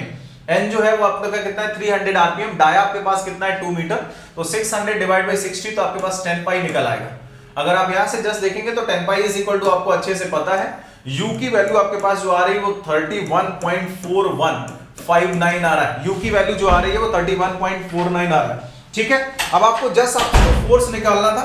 तो अगर हम यहां से जस्ट बेटा फोर्स की बात करें तो फोर्स का फॉर्मूला मेरे ख्याल से आप लोग सब लोग पढ़ते हैं। फोर्स इज इक्वल टू हमें अच्छे से पता है मास फ्लो रेट इनटू में इनिशियल हमने यहां से जस्ट बात की रिलेटिव वेलोसिटी Vr1 माइनस का हमारे पास कितना आ जाता है मास फ्लो रेट इनटू में हमारे पास कितना आ जाता है ये इधर इसका ये कंपोनेंट जाएगा बेटा Vr2 और इनटू में आ जाएगा हमारे पास कितना cos फाई। बस सॉल्व कर लीजिए इसको, बस सॉल्व कर लीजिए। तो अगर आप यहां से जस्ट देखेंगे मास फ्लो रेट कॉमन आ जाएगा तो हमारे पास Vr2 इधर जा रहा तो माइनस माइनस माइनस कितना हो जाएगा बेटा ये हमारे पास यहां से आ जाएगा प्लस। तो हमारे पास जो भी मिलेगा जो भी fx मिलेगा उस fx से हमें वर्क डन निकालना है और अगर वर्क डन निकालना है तो w इज इक्वल टू बेटा कितना आता है w is equal to fx into में u आता है। जस्ट सॉल्व करना है, मुझे डाटा बताइए जल्दी से कंफर्म करिए whether the data is correct. जितने भी लोग हैं एक बार मुझे डाटा बताइए। वैल्यू चेंज इनके ये त्यागी सर ने करवाया था, करवाया होगा, डेफिनेटली करवाया होगा, बट आपने कितना आपने कर लिया या नहीं कर लिया वो मुझे बताएं जल्दी से। Value change in the just यहाँ से जस्ट बेटा अगर हम बात करें तो मुझे जल्दी से बताएं, मुझे जल्दी से बताएं इसका जो आपने क्वेश्चन सॉल्व किया होगा। जस्ट आपको वैल्यू डालना था, जस्ट आपको वैल्यू डालना था, कुछ नहीं करना था। एफएक्स आपने यहाँ से जस्ट निकाल लिया है। एफएक्स की वैल्यू की अगर हम यहाँ से जस्ट बात करें बेटा तो हमारे पास जो भी है मास फ्लो रेट आपको यहाँ से जस्ट दे रखा है। Mass flow rate is equal to nothing, it is rho into Q आपको करना था। रो आपको पता है वाटर है। आप सॉल्व करिए, इसका जो आंसर आ रहा था वो 2.86 आंसर आया होगा। आप इसको चेक करिए, इसका जो आंसर आ रहा है वो 2.86 आंसर आ रहा है। जल्दी से मुझे बताएं, जल्दी से मुझे बताएं। अच्छा कुछ और भी क्वेश्चन आए हैं, कुछ और भी क्वेश्चन आए हैं। एक उसने स्फीयर से क्वेश्चन पूछा था, एक क्वेश्चन जो आया है वो स्फीयर से क्वेश्चन पूछा था, उसने अनस्टेडी स्टेट से क्वेश्चन पूछा था। मुझे जल्दी से बताएं, एक अनस्टेडी स्टेट से क्वेश्चन आया था। शुरू में जस्ट मैं क्वेश्चन रीड करता हूं, 1 by 1 मुझे बताते जाइएगा। 1 by 1 मुझे यहां से उसने यहां से जस्ट बोला था a hot steel spherical ball is suddenly dipped into a low temperature oil bath. तो उसने यहां से जस्ट बोला था एक हॉट स्टील स्फेरिकल बॉल की जस्ट बेटा बात कर रहा है। A hot steel spherical ball is suddenly dipped into a low temperature oil bath. Which of the following dimensionless parameter are required to determine the instantaneous center temperature of the ball using Bezier chart? तो हमें अच्छे से पता है कि हम formula लगाते हैं T माइनस का T इंफिनिटी डिवाइडेड बाय, हमें अच्छे से पता है Ti माइनस का T इंफिनिटी होता है it is equal to e raise to the power minus का बच्चा HAT डिवाइडेड बाय हमारे पास कितना आता है रो VC होता है। तो अगर हम यहां से जस्ट देखें तो e raise to the power हमारे पास कितना बनेगा, जाके हमने यहां से जस्ट सॉल्व किया था, it is equal to minus का हमारे पास बायोट नंबर और इनटू फोरियर नंबर बनता जाके। तो बायोट नंबर और फोरियर नंबर उसने ऑप्शन भी आपको यहां से जस्ट दिए थे, तो बी ऑप्शन आपका यहां से जस्ट करेक्ट है, that is Biot number and Fourier number. जितने भी लोग हैं बी ऑप्शन बेटा आपका यहां से करेक्ट है, that is Biot number and Fourier number की जस्ट बात कर रहा है कि हमारे कौन कौन से ऑप्शन करेक्ट है। तो यस वी विल डेफिनेटली, हम लोग अगर यहां से जस्ट देखें तो हमारे पास जो ऑप्शन करेक्ट है। एक और क्वेश्चन था जिसमें आपका शेप फैक्टर से क्वेश्चन आया है, एक आपका शेप फैक्टर से क्वेश्चन आया है। तो शेप फैक्टर क्वेश्चन अगर हम यहां से जस्ट देखें, एफएम का क्वेश्चन मैं आपको डिस्कस कर चुका हूं। शेप फैक्टर का क्वेश्चन अगर हम यहां से जस्ट देखें तो ये क्वेश्चन आपका पूछा गया है अ सॉलिड स्फीयर। देखिएगा ये आपका यहां से जस्ट जो ऑप्शन था इसका बी था, that is Biot number and Fourier number, आप लोगों ने कर लिया होगा। नेक्स्ट अगर हम बेटा यहां से बात करें तो एक शेप फैक्टर से क्वेश्चन पूछा गया है, आसान सा क्वेश्चन देखिए। उसने यहां से जस्ट बोला solid sphere of the radius 10 mm is placed at the centroid of a hollow cubical enclosure. उसने यहां से जस्ट बोला है कि एक सॉलिड स्फीयर है ऑफ, यहां से जस्ट बोला यहां से जस्ट बेटा बोला है रेडियस इसकी कितनी है 10 mm। रेडियस 10 mm है, मतलब डाया आपके पास कितना है 20 mm है बच्चा, डाया आपके पास कितना है 20 mm। It is placed in a cubical enclosure side length of 30 mm। यहां से जस्ट क्यूबिकल एनक्लोजर की बात कर रहा है और इसकी जो साइड लेंथ है वो कितनी है बेटा 30 mm साइड लेंथ है। कुछ इस टाइप से जस्ट बात कर रहा है, side length of the 30 mm। The outer surface of the sphere is denoted by 1। ये जो है वो बेटा आपके पास सरफेस नंबर 1 है और इनर सरफेस ऑफ द जो क्यू है उसने यहां से बोला है सरफेस 2 है। द व्यू फैक्टर F22 पूछा है उसने आपसे, जस्ट व्यू फैक्टर F22 पूछा है। बहुत ही आसान क्वेश्चन है, मुझे नहीं लग रहा है कि इस क्वेश्चन को किसी ने नहीं कर पाया होगा। अगर हम इसकी जस्ट बात करें तो मुझे तो अच्छे से पता है यार कि ये सरफेस 1 है, मतलब F11 की बात करें तो 0, F11 तो साफ पता है कि 0। F12 इज इक्वल टू की अगर हम यहां से जस्ट बात करें तो F12 इज इक्वल टू हमारे पास कितना आ जाएगा बेटा 1 आ जाएगा। F12 हमारे पास कितना आएगा 1 आएगा। अब बस रेसिप्रोसिटी रिलेशन लगाना था, that is A1 F12 it is equal to हमारे पास कितना आ जाएगा A2 और हमारे पास कितना आ जाएगा F21 आ जाएगा, A2 F21 आ जाएगा। A1 की अगर हम यहां से जस्ट बात करें, F12 तो 1 है, तो अगर हम F21 निकालना चाहे तो F21 इज इक्वल टू हमारे पास कितना आएगा बेटा A1 divided by A2। A1 की अगर हम यहां से बात करें तो हमारे पास स्क्वायर है, that is 4 pi R square divided by A2 की अगर हम यहां से जस्ट बात करें तो हमें अच्छे से पता है L क्यूब होगा, वॉल्यूम की जस्ट बात कर रहा है, राइट। ओ सॉरी, हमसे यहां से जस्ट यहां से इसके सरफेस एरिया की बात कर रहा, सॉरी ये हमारे पास जस्ट बेटा एरिया की बात कर रहा है, तो हमने यहां से जस्ट लिया कि ये 30 इंटू 30 कुछ इस टाइप से होगा, ये भी 30 होगा, ये भी 30 होगा, है ना, ये भी 30 होगा। तो हमारे पास एरिया जो बनेगा जाके वो दो सरफेसेस होंगे सारे के सारे, मतलब अगर हम यहां से जस्ट बात करें तो एरिया जो बनेगा वो 6a स्क्वायर बनेगा। तो मैं यहां से जस्ट सॉल्व करना हूं इसको, तो हमें यहां से F21 मिलेगा। F21 इज इक्वल टू हम यहां से जस्ट बोले तो ये 4 पाई R square divided by area की अगर हम बात करें बेटा तो 6a स्क्वायर हमारा सरफेस एरिया बनेगा जाके। तो यहां से जस्ट देखें तो एरिया इसका कितना 30 mm, तो बेटा हम यहां से लिख सकते हैं पॉइंट का 03 का स्क्वायर, और रेडियस की बात करें तो पॉइंट 10 mm था, रेडियस हम यहां से लिख देते हैं पॉइंट का 01 का स्क्वायर, ठीक है। इसको सॉल्व करेंगे तो F21 आ जाएगा, इसको सॉल्व करेंगे तो F21 आ जाएगा, और मुझे अच्छे से पता है कि F21 और प्लस का F22 इज इक्वल टू बेटा कितना होता है 1 होता है। तो yes F22 is equal to हमारे पास यहां से कितना आ जाएगा 1 माइनस F21 आ जाएगा। तो कैन यू कमेंट कि आपने यहां से इस क्वेश्चन को किया था क्या? कैन यू कमेंट कि आपने यहां से, मेरे पास कैलकुलेटर नहीं है, मेरे पास कैलकुलेटर नहीं है, तो क्या आप कमेंट करके बता सकते हैं? क्या मुझे बता सकते हैं? यस, क्या आप मुझे बता सकते हैं कि ये आपने क्वेश्चन किया था? जल्दी से मुझे कमेंट करके क्या बता सकते हैं कि आपने क्वेश्चन किया था या नहीं?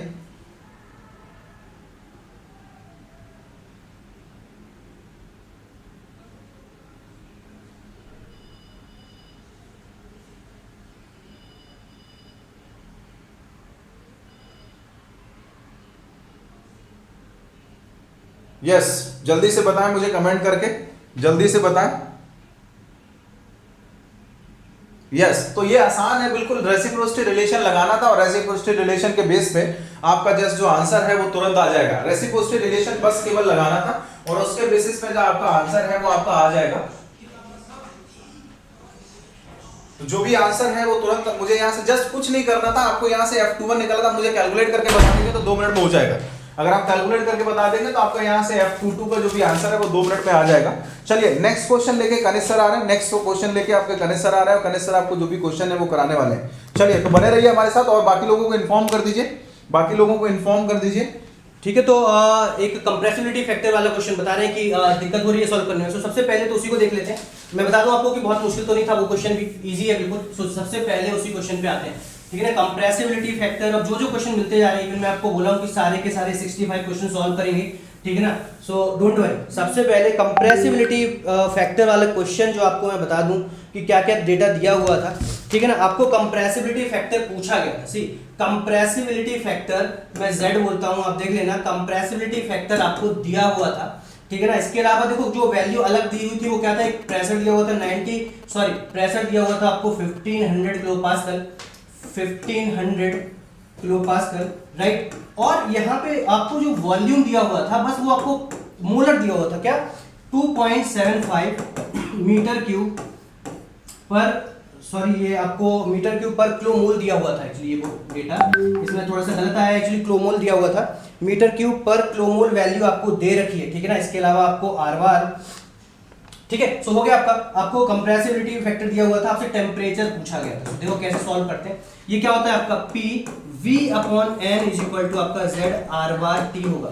देखो आपको जो याद था वो ये याद था, PV is equal to what, PV is equal to Z/RT आपको याद था। मैं लिखवाता हूँ, आपको ये वाला याद था। यहाँ पे ये क्या था, स्पेसिफिक गैस कांस्टेंट था, यस और नो, ठीक है। और यहाँ पे जो वॉल्यूम था वो क्या था, पर केजी में था, ठीक है ना, मास बेसिस पे दिया हुआ था, ठीक है। इसी को चेंज कर लिया आपने, क्या कर लिया, इसी को चेंज कर लिया, PV/M लिख दिया, ठीक है ना, PV/M लिख दिया, इसको चेंज कर दिया, देखो Z/MRT हो जाएगा, या फिर इसी को हम लिखते हैं N/R/T, ठीक है ना। N को इधर ले आओ, N को इधर ले आओ, V/N/R/T, और इनटू क्या होगा, Z होगा। Z निकालना है, बहुत इजी हो गया, Z निकालना है, बहुत इजी हो गया।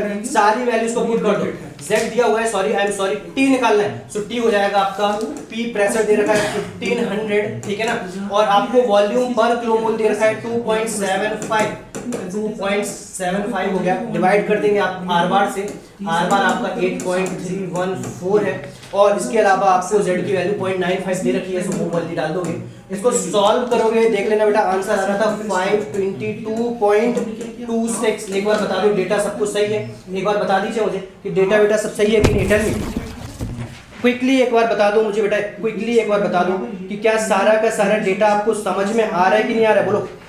यस यस यस यस, बहुत बढ़िया दीपक, वेरी गुड। ये बता दो मुझे कि ये समझ में आ गया कि नहीं आ गया।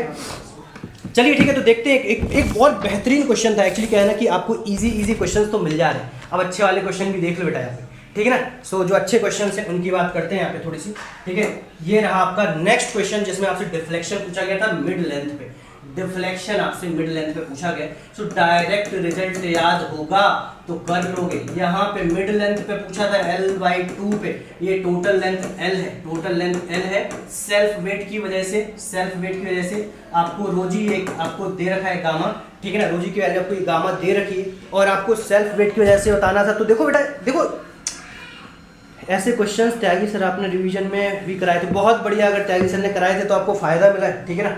सो ये वैल्यू आती है आपकी रोजी L/6EI, ठीक है ना। आपको मिड लेंथ पे चाहिए था, कहाँ चाहिए था, मिड लेंथ पे चाहिए था। तो अब टोटल का निकाल के मैं क्या कर रहा हूँ, माइनस कर दे रहा हूँ। टोटल का निकाल के आपको क्या कर दे रहा हूँ, माइनस कर दे रहा हूँ। रोजी L/2² कर दे रहा हूँ। ये वैल्यू आती है डिफ्लेक्शन की एट मिड, ये आ जाएगी अगेन आपकी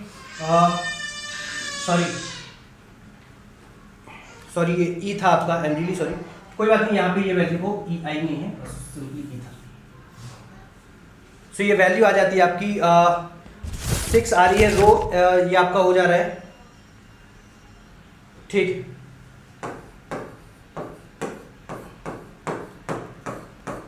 ठीक है, सो बाय 4 हो जाएगा ये कैलकुलेट करने पे। एक बार कैलकुलेट करके देख लेना ये वैल्यू कितनी आ रही है एग्जैक्टली।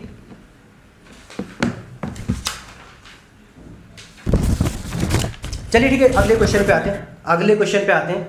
एक बार क्रॉस चेक कर लेना, उसमें अगर कोई दिक्कत आए किसी को तो बताना। एक मैं मैथ का भी क्वेश्चन ले रहा हूँ, जस्ट एक मेरे पास रैंडमली मैथ का क्वेश्चन आ गया है, ठीक है ना। मैथ का क्वेश्चन आ गया है, जस्ट इसको एक बार देख लेते हैं। बहुत बढ़िया, इस पर वापस आता हूँ मैं, ठीक है ना। इस वाले क्वेश्चन पे वापस आता हूँ, जब तक मैं क्या है कि हम लोग टाइम वेस्ट करना चाहते हैं, उस पर जल्दी से वापस आते हैं, ठीक है। सो देखते हैं वापस। चलिए, ये एक क्वेश्चन था मैथमेटिक्स का जिसमें आपसे पूछा गया है क्वेश्चन इस तरह से, लिमिट दे रखी है, लिमिट x टेंड्स टू 0 बोला था। देखो बेटा यही क्वेश्चन था क्या, 1 minus cos x upon x²। देखो क्या यही क्वेश्चन था क्या बेटा, क्या यही क्वेश्चन था, टेल मी, क्या यही क्वेश्चन था, इसी को सॉल्व करना था क्या, टेल मी, यही क्वेश्चन था। तो देखो इसको करना कुछ नहीं था, आपको एल हॉस्पिटल अप्लाई करना था, ये वैल्यू क्या हो जाएगी, 0 हो जाएगा। ये क्या हो जाएगा आपका sin x हो जाएगा और ये आपकी वैल्यू क्या हो जाएगी 2x हो जाएगी, ठीक है ना, ठीक है ना।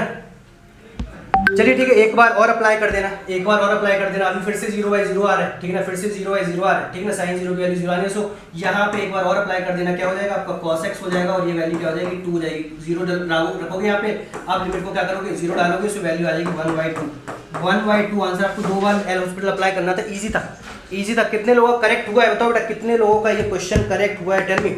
कितने लोग करेक्ट कर पाए इस क्वेश्चन को, कितने लोग इस क्वेश्चन को करेक्ट कर पाए, टेल मी। चलिए ठीक है, कुछ और क्वेश्चंस हैं, जल्दी से मैं आपको सॉल्व कर रहा हूँ। फिर से कुछ क्वेश्चंस हैं और मैं जल्दी से यहाँ पे आपको सॉल्व कर रहा हूँ। सर आपके पास कोई क्वेश्चन है तो आप करिए एक बार। यस, तो मेरे पास 2 क्वेश्चन है बेटा, 2 क्वेश्चन जो एप्टीट्यूड के हैं। हालांकि एप्टीट्यूड मतलब मैंने पढ़ाया तो नहीं है, बट एप्टीट्यूड के 2 क्वेश्चंस हैं, तो मैं उन एप्टीट्यूड के क्वेश्चंस को कराना शुरू करता हूँ। पेन दीजिए सर, एक मिनट। चलिए, तो एप्टीट्यूड के क्वेश्चन जस्ट देखिएगा, अगर आप लोगों ने एप्टीट्यूड सॉल्व किया है या नहीं भी किया है तो कोई बात नहीं, आप एप्टीट्यूड के क्वेश्चन देखिएगा। उसने यहाँ से जस्ट एक क्वेश्चन जो आया था वो कुछ इस टाइप से दिया था। देखो अगर आपको याद हो, एक क्वेश्चन जो बेटा उसने एप्टीट्यूड का दिया था वो कुछ इस टाइप से दिया था। उसने यहाँ से जस्ट बोला था प्लस को वो लेके चल रहा था माइनस, आप यहाँ से जस्ट देखिए, और मल्टीप्लिकेशन था, मल्टीप्लिकेशन को वो यहाँ से लेके चल रहा था डिवाइड, और यहाँ से जो ट्रायंगल था, ये अपर ट्रायंगल था, इसको जस्ट उसने इस टाइप से कुछ लेके चला था, इसको उसने प्लस माना था, और यहाँ से जस्ट इट इज प्लस, एक मिनट रुकिएगा, इट इज प्लस, और यहां से जो लोअर ट्रायंगल था उसको उसने यहां से जस्ट लेके चला था, दिस इज मल्टीप्लिकेशन, कुछ इस टाइप से मान के चला था। उसने यहां से चारों साइन को चेंज किया था, कुछ इस टाइप से बोला था, प्लस को माइनस, मल्टीप्लिकेशन को यहां से जस्ट उसने डिवीजन, और यहां से जस्ट अपर ट्रायंगल को यहां से प्लस, लोअर ट्रायंगल को उसने यहां से जस्ट इस टाइप से। अच्छा क्वेश्चन क्या था? क्वेश्चन कुछ इस टाइप से था। क्वेश्चन अगर आप यहां से जस्ट देखेंगे तो उस टाइप से कुछ क्वेश्चन था, डेल्टा अपर ट्रायंगल 2, और फिर यहां से था प्लस, फिर यहां से था 3, फिर यहां से था डेल्टा, फिर यहां से था डेल्टा, और यहां से जस्ट बेटा ब्रैकेट में था, ब्रैकेट यहां से उसने जस्ट बोला था कुछ इस टाइप से 4, और इनटू उसने जस्ट बोला था इट इज इक्वल टू 2, और इनटू उसने यहां से जस्ट बोला था लोअर डेल्टा, और इनटू उसने यहां से इस टाइप से ले लिया था 4। ठीक है, कुछ इस टाइप से जस्ट उसने बोला था। आप यहां से क्वेश्चन पूरा देखिएगा। अब हमें कुछ नहीं करना था, हमें पता है कि अपर ट्रायंगल इज इक्वल टू उसने यहां से कितना लिया है, प्लस। ठीक है, यहां से 2 हमारा एज इट इज, 2 के लिए तो कुछ लिया नहीं, प्लस के लिए अगर हम यहां से बात करें तो माइनस, फिर हमारे पास आ गया 3, अपर ट्रायंगल उसने यहां से कितना लिया है, प्लस, इन ब्रैकेट अगर हम यहां से जस्ट बात करें तो हमारे पास 4 है, और यहां से अगर हम जस्ट बात करें तो ये जस्ट मल्टीप्लिकेशन लिया है, मल्टीप्लिकेशन हमारे पास कितना है, डिवाइड है, और डिवाइड बाई 2 है, और इनटू अगर हम यहां से जस्ट बात करें, सॉरी ये इनटू नहीं, हम अगर यहां से जस्ट डेल्टा की बात करें तो बेटा हमारे पास ये जो डेल्टा दिया गया है वो डेल्टा कितना दिया गया, एक मिनट, ये यहां से मिट नहीं रहा, इधर से लिख लेता हूं। ठीक है, यहां से जस्ट बेटा डेल्टा दिया गया, लोअर डेल्टा, लोअर डेल्टा हमारे पास यहां से कितना आ जाएगा, इनटू का, और इनटू अगर हम यहां से जस्ट देखें बेटा तो हमारे पास कितना है, 4 दिया गया, इसको सॉल्व करना था। तो अगर हम इसको यहां से सॉल्व करना शुरू करें तो 2 यहां से कट जाएगा, 2 इंटू 4 कितना, 8 आ जाएगा। ये हमारे पास कितना आएगा बेटा, अगर हम इसकी जस्ट बात करें तो 2 माइनस का 3 आ जाएगा, और प्लस का आपके पास यहां से 8 आ जाएगा। इसका जो आंसर आएगा बच्चा वो कितना आएगा, 7 आएगा। तो ये वाला जो एप्टीट्यूड का क्वेश्चन था उसका आंसर 7 आ रहा था। मेरे ख्याल से अगर आपने सॉल्व किया होगा तो आपको पता होगा इस एप्टीट्यूड के क्वेश्चन का जो आंसर आ रहा था वो 7 आ रहा था। अरे यार कमेंट करते रहो, कमेंट करते रहो, एटलीस्ट कम से कम अगर शेयर कर सकते तो शेयर कर दो, एटलीस्ट अगर शेयर कर सकते तो शेयर कर दो। हाँ, पेपर जो था वो मॉडरेट था, बस थोड़ा सा लेंथी था। पेपर जो था वो मॉडरेट था बट थोड़ा सा लेंथी था। तो पेपर के बारे में जल्दी से मुझे यहाँ से कमेंट करके बताइएगा जितने लोगों ने इस क्वेश्चन को अटेम्प्ट किया था, जितने लोगों ने भी इस क्वेश्चन को अटेम्प्ट किया था। तो जो आंसर वाज 7, इसका जो आंसर था बेटा वो 7 था। एक और क्वेश्चन उसने यहां से पूछा था एप्टीट्यूड का, देखिएगा एक और उसने यहां से जस्ट क्वेश्चन पूछा था एप्टीट्यूड का। उसने यहां से एक सर्कल दिया था, कुछ इस टाइप से एक सर्कल दिया था। इस सर्कल के अंदर उसने एक ट्रायंगल लिया था, it was like this, it was like this, है ना। और ऐसा मत सोचिएगा सर आपने एप्टीट्यूड नहीं पढ़ा है तो एप्टीट्यूड का क्वेश्चन क्यों कर रहे हो, हम लोग mechanical engineer we can do anything. तो अगर हम यहां से जस्ट बात करें बेटा तो हमारे पास ऑब्वियसली यार हमने भी यहां से एप्टीट्यूड इतना तो पढ़ा ही है ना कि इसको कर लेंगे। ठीक है, यहां से मैंने जस्ट बोला आप बने रहेंगे तो आपको पूरा का पूरा सॉल्यूशन मिलेगा, आप बेफिक्र रहिए बिल्कुल भी। एरिया की अगर हम यहां से जस्ट बात करें तो उसने यहां से जस्ट बेटा बोला था कि जो एरिया है वो आपके पास है 50 सेंटीमीटर स्क्वायर, 50 सेंटीमीटर स्क्वायर। उसने यहां से कनेक्ट किया था, यहां से कनेक्ट किया था, ये आर आ गया। उसने यहां से इस सर्कल का एरिया पूछा था। अगर हम सर्कल के एरिया की जस्ट बात करें तो हम यहां से सबसे पहले जस्ट बोलेंगे, सबसे पहले तो ट्रायंगल का एरिया कितना होता है 1/2, और इनटू में बेटा हमारे पास कितना होता है बेस, इनटू हमारे पास कितना होता है हाइट, बेस इनटू हाइट होता है। तो अगर हम यहां से जस्ट देखें तो 1/2 इनटू में r है, और यहां से हमारे पास जो एरिया दे रखा है बेटा वो कितना दे रखा है 50 सेंटीमीटर स्क्वायर है, ये 50 सेंटीमीटर स्क्वायर है। तो हम ऑब्वियसली यहां से r निकाल सकते हैं, ये 100 हो जाएगा।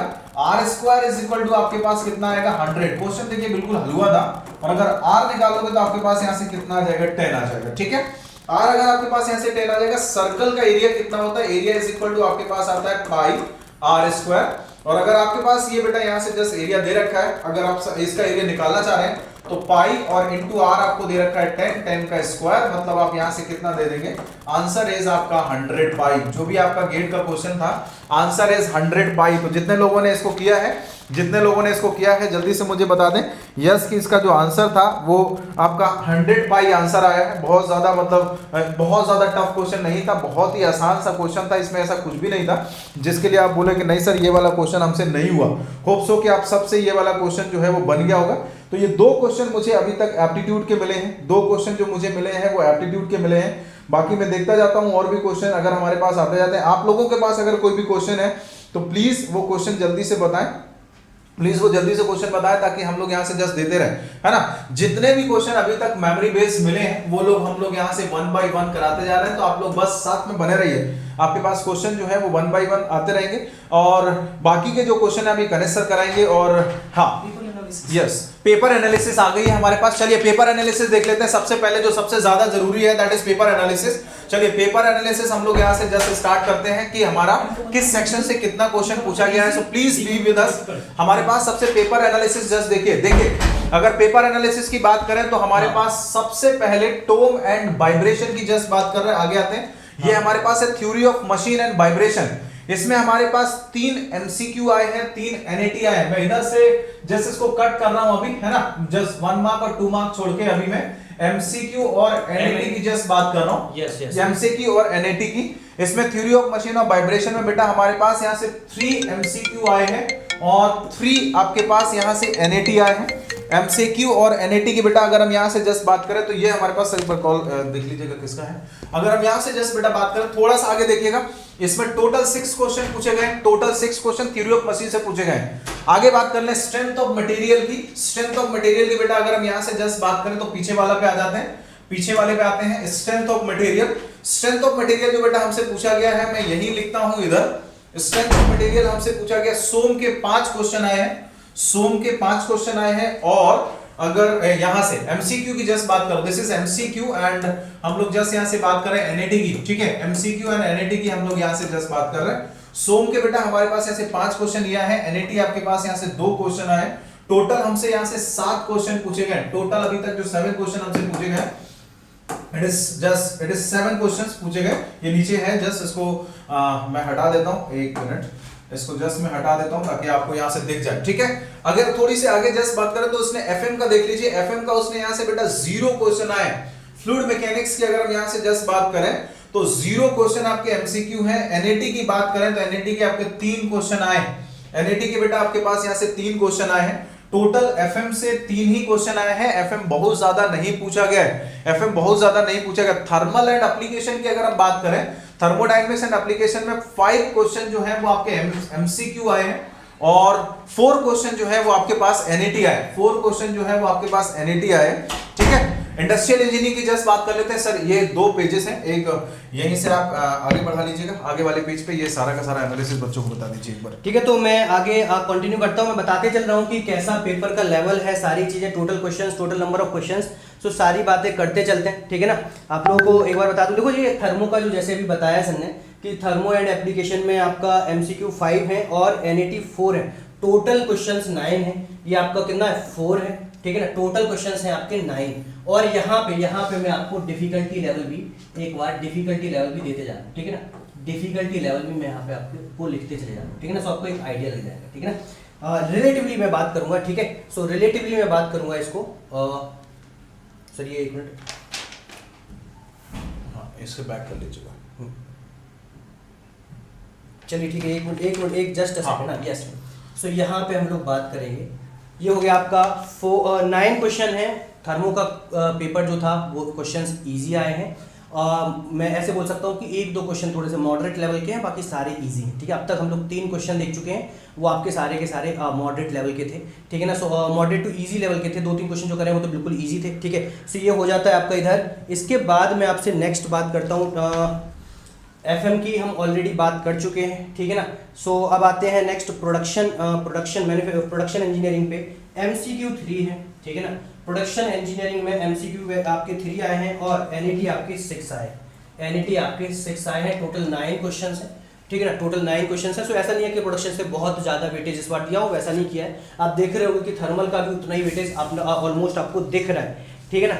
नेक्स्ट बात करते हैं इंजीनियरिंग मैथमेटिक्स की। सो इंजीनियरिंग मैथमेटिक्स में अगेन ये 3 क्वेश्चंस आपके MCQ हैं और 5 क्वेश्चंस आपके NAT हैं। टोटल क्वेश्चंस आपके 8 हैं, ठीक है ना। टोटल क्वेश्चंस 8 है। लेवल आपका मॉडरेट रखा है, ठीक है ना। लेवल आपका यहीं पे लिखते जा रहा हूँ। लेवल आपका क्या रखा है, मॉडरेट रखा गया। लेवल आपका क्या रखा गया, मॉडरेट रखा, ठीक है। बात करते हैं इंजीनियरिंग मैकेनिक्स की। सो इंजीनियरिंग मैकेनिक्स से एक्सपेक्टेशन थी कि ज़्यादा आएंगे, बट इंजीनियरिंग अभी जनरल एप्टीट्यूड देख लेते हैं, उसके बाद इस पेज पे जो भी जनरल एप्टीट्यूड के सारे क्वेश्चन MCQ थे, ठीक है ना। सारे के सारे MCQ थे, कोई भी NAT क्वेश्चन नहीं था। टोटल नंबर ऑफ क्वेश्चन 10 थे, सारे के सारे इजी थे, सारे के सारे इजी थे, ठीक है ना, सारे के सारे क्वेश्चंस इजी थे, ठीक है ना। मैथमेटिक्स से कुछ क्वेश्चंस मॉडरेट लेवल के रहे हैं, ठीक है ना। प्रोडक्शन भी एज सच बहुत ज़्यादा मुश्किल प्रोडक्शन से नहीं आया हुआ है, ठीक है ना। मॉडरेट लेवल बोलूँगा मैं, मॉडरेट टू डिफिकल्ट एक दो क्वेश्चन गए, एक दो क्वेश्चन डिफिकल्ट भी गए, कोई बात नहीं। सो एक जस्ट अ सेकेंड आगे बढ़ते हैं। चलिए, तो ये तो हो गया आपका, आप देख पा रहे होगे आपका यहाँ पे स्ट्रेंथ ऑफ मटेरियल एक बच रहा है, उसको और मैं यहाँ पे बता देता हूँ। स्ट्रेंथ ऑफ मटेरियल के 5 क्वेश्चंस एमसीक्यू हैं, 5 क्वेश्चंस एमसीक्यू हैं और 2 क्वेश्चंस यहाँ पे आपके जो 2 क्वेश्चन थे, 2 क्वेश्चन आपके क्या है एनईटी, और टोटल 8 क्वेश्चंस आए हैं, टोटल आए हैं 8 क्वेश्चंस। और यहाँ पे अगेन जो स्ट्रेंथ ऑफ मटेरियल का लेवल था वो बहुत इजी क्वेश्चंस का था, इजी क्वेश्चन था। तो अब तक जो हम लोगों ने यहाँ पे देख लिए, ठीक है ना। इसके अलावा आपको जो रिमेनिंग सब्जेक्ट्स हैं उनको और कवर कर देते हैं। थ्योरी ऑफ मशीन देख लेते हैं।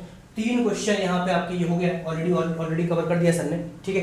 अब आता है आपका मशीन डिज़ाइन, ठीक है। तो मशीन डिज़ाइन का केवल एनईटी क्वेश्चंस 2 थे, कोई भी एमसीक्यू नहीं था, 2 एनईटी क्वेश्चंस थे, ठीक है ना। और दोनों के दोनों ही एनईटी क्वेश्चंस आपका थोड़ा सा मॉडरेट टू डिफिकल्ट लेवल बोल दे रहा हूँ, ठीक है। टोटल 2 क्वेश्चंस है, मॉडरेट टू डिफिकल्ट पे जा सकते हैं। एम का मतलब मॉडरेट है, डी का मतलब डिफिकल्ट होगा, ई का मतलब ईजी होगा, ध्यान रखना इसको, ठीक है। इंडस्ट्रियल इंजीनियरिंग के क्वेश्चंस इजी आए हैं, इंडस्ट्रियल इंजीनियरिंग के क्वेश्चंस 2 आपके एमसीक्यू हैं और 3 आपके एनईटी, ठीक है ना। टोटल 5 क्वेश्चन है, इजी टू मॉडरेट बोलूँगा मैं, इजी टू मॉडरेट बोलूँगा। 1-2 क्वेश्चन थोड़े से अच्छे हैं। इंजीनियरिंग मैकेनिक्स की हम ऑलरेडी बात कर चुके हैं, यहाँ पे 0 थे और 2 क्वेश्चन आए थे। टोटल आपके क्या थे, एनईटी थे, तो 2 क्वेश्चन ही इस तरह से आपका हो गया था।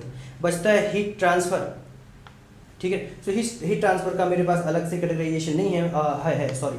हीट ट्रांसफ़र आपके 2 क्वेश्चन आए हैं एमसीक्यू से और 2 क्वेश्चन आए हैं एनईटी से, राइट। और ये सारे के सारे जो भी क्वेश्चंस थे थोड़े से अच्छे लेवल के क्वेश्चन रहे, ठीक है ना। सो मॉडरेट टू डिफिकल्ट हम इसको बोलते हैं, मॉडरेट टू डिफिकल्ट, ठीक है। सो ये आपके पास पूरा का पूरा एक बार पिक्चर क्लियर है। अभी आपको पिक्चर क्लियर है कि किस तरह के क्वेश्चंस आए हैं, आपको किस तरह के लगे हैं, ये आप देख लेना। Limit x tends to 0 1 minus cos x upon x square, ये कर चुके हैं हम लोग ऑलरेडी बेटा, इसको हम लोग कर चुके हैं। एक क्वेश्चन जो स्ट्रेंथ ऑफ मटेरियल का जस्ट इसके पहले हमने देखा था, उसमें थोड़ा सा करेक्शन है, डेटा गलत था मेरे पास, ठीक है। और ये आपको मैं बता दूँ, एक जस्ट अ सेकेंड, वो आपका एक क्वेश्चन जो था, चलिए ठीक है, एक जो मैं दोबारा करवाऊंगा उसको, उस क्वेश्चन को दोबारा करने वाले हैं हम लोग, सो उसके लिए परेशान मत होना। ये क्वेश्चन हो चुका है आपका, ठीक है। ये सारे क्वेश्चन हो गए थे। मैं बता दूं किस क्वेश्चन की मैं बात कर रहा हूँ, ठीक है ना। उस क्वेश्चन को मैं दोबारा बताऊंगा, ठीक है ना। उस क्वेश्चन को हम लोग दोबारा डिस्कस करेंगे, जस्ट इस क्वेश्चन को हम लोग दोबारा डिस्कस करेंगे। एक तो में ये एलक्यू था, ठीक है ना, और बाकी इसमें ये एलक्यू रहता है। आई एम रियली सॉरी, थोड़ा सा फास्ट के चक्कर में था, पे मैंने थोड़ा सा एल स्क्वायर दिया था गलती से, ठीक है ना। और ये वैल्यू भी यहाँ पे आपको सॉल्व करोगे, इसको पूरा करेंगे, इसको पूरा प्रॉपर डेटा के साथ पूरा करेंगे, ठीक है ना। डेटा इनकम्प्लीट था तो उस वजह से दिक्कत हुई। चलिए ठीक है। सो आगे जो क्वेश्चंस हैं मेरे पास, अब उन पे मैं आता हूँ, ठीक है ना। आगे जो क्वेश्चंस मेरे पास हैं उन पे मैं आने वाला हूँ, ठीक है ना। आगे क्वेश्चंस कुछ और जो रह गए उनको सॉल्व करेंगे हम लोग, ठीक है ना। आगे के क्वेश्चंस पे ठीक है। अभी त्यागी सर, ठीक है। तो जो क्वेश्चंस अभी हम लोगों के पास अवेलेबल थे वो क्वेश्चंस हम लोगों ने ले लिए हैं, ठीक है ना। और क्वेश्चंस हम लोग कर रहे हैं, जैसे जैसे क्वेश्चन आते जाएंगे उनकी भी बात हम लोग इमीडिएटली करने वाले हैं। तब तक आप लोग कहीं पे जाइएगा, ठीक है ना, जल्दी से, ठीक है। अभी जो भी क्वेश्चंस अगर मुकेश सर ने कर रखे तो मुकेश सर अभी आपको सॉल्व करवाएंगे, डोंट वरी, ठीक है ना। सो जल्दी से बात करते हैं और आगे मुकेश सर आपको कुछ क्वेश्चंस करवा रहे होंगे, तब तक हम लोग और कुछ सॉल्यूशंस के साथ आपके पास आने वाले हैं, ठीक है ना। सो बने रहिएगा, आपको सारे क्वेश्चंस के सॉल्यूशन यहाँ पे ज़्यादा से ज़्यादा मैक्सिमम सॉल्यूशन हम प्रोवाइड करने वाले हैं, ठीक है ना। हम चाहते हैं कि सारा का सारा 65 क्वेश्चन का आपको क्लैरिटी हो जाए, आपको बार बार कहीं भागने की नीड ना पड़े, एक बार में आपको क्लैरिटी रहे, ठीक है। अब जस्ट अब आपका मुकेश सर आपको सॉल्व करवाएंगे, ठीक है ना। मुकेश सर आपको सॉल्व करवाएंगे इसके बाद, ठीक है। सो जैसे आते हैं आप लोग उनके साथ जुड़े रहिएगा, बने रहिएगा, ठीक है ना, एंजॉय करते रहिएगा, ठीक है। ये स्टॉप हो गया, आप अपना वहाँ से स्टार्ट करिए।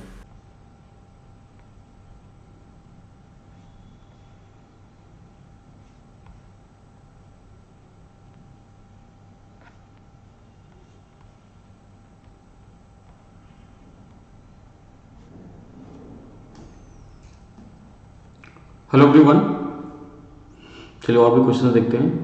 पहले भी क्वेश्चंस को देखे हुए हैं, अब कुछ और क्वेश्चंस को देखेंगे। तो पहले मैं कुछ प्रोडक्शन के क्वेश्चन देखे थे 2। अब और भी मेरे पास जो क्वेश्चन आ गए हैं उनको भी देख लेते हैं, ठीक है। चलिए तो 1 बाय 1 कुछ क्वेश्चन को देखूंगा मैं।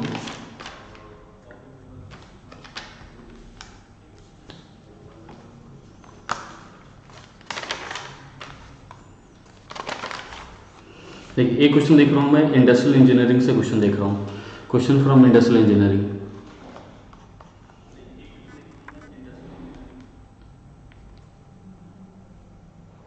Question from industrial engineering. Industrial engineering का क्वेश्चन है, बहुत ही सिंपल सा क्वेश्चन, आप देख सकते हैं।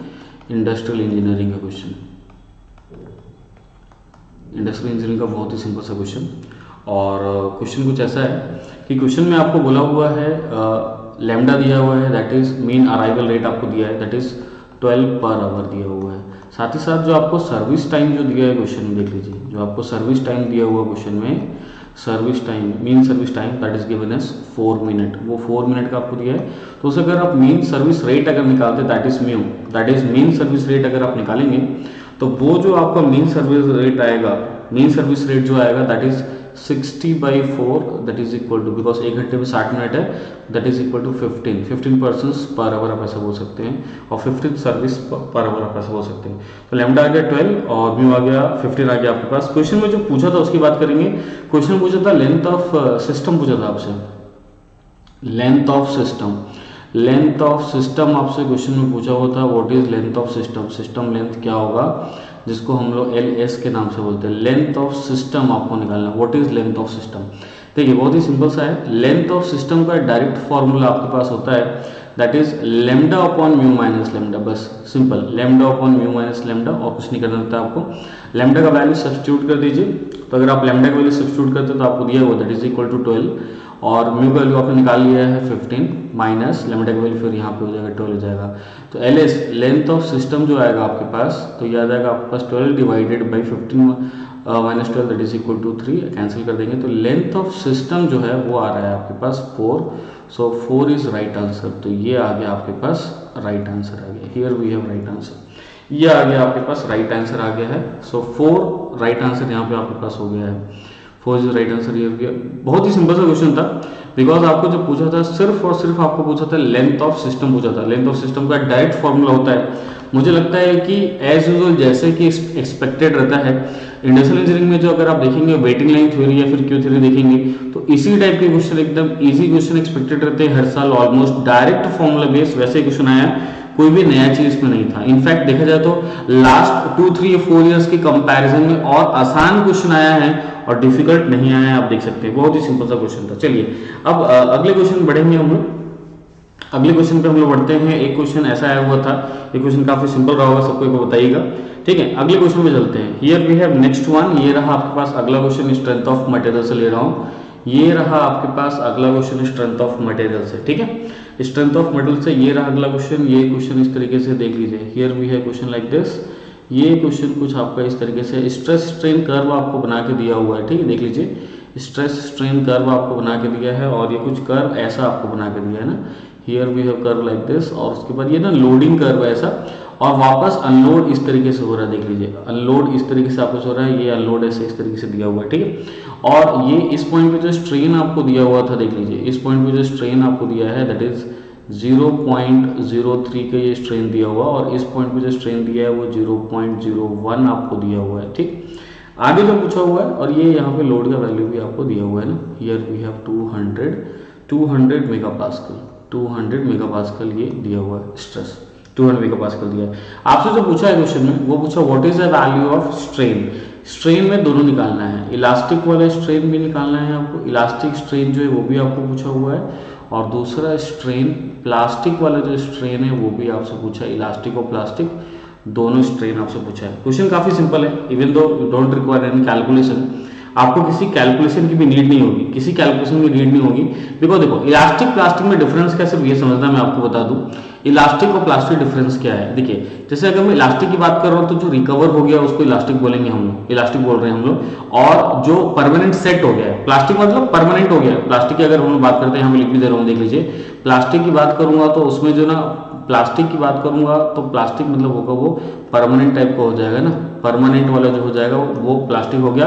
और इलास्टिक मतलब रिकवर। इलास्टिक मतलब अगर हम बात करेंगे तो इलास्टिक का मतलब होता है रिकवर होने वाला, रिकवर होने वाला है। तो सीधी सी बात है, प्लास्टिक इलास्टिक बोला हुआ है तो बहुत ही सिंपल हम इस तरीके से कर सकते हैं, देख लीजिए। Just look at here, very simply, बहुत ही सिंपल। तो अगर मुझसे कोई पूछेगा कि ठीक है अब बताइए कौन सा होना चाहिए करके, तो मैं यहाँ व्हाइट कलर ले रहा हूँ लिखने के लिए और स्ट्रेन लिख रहा हूँ। सबसे पहले मैं लिखूंगा, सबसे पहले मैं प्लास्टिक लिखना चाहूँगा।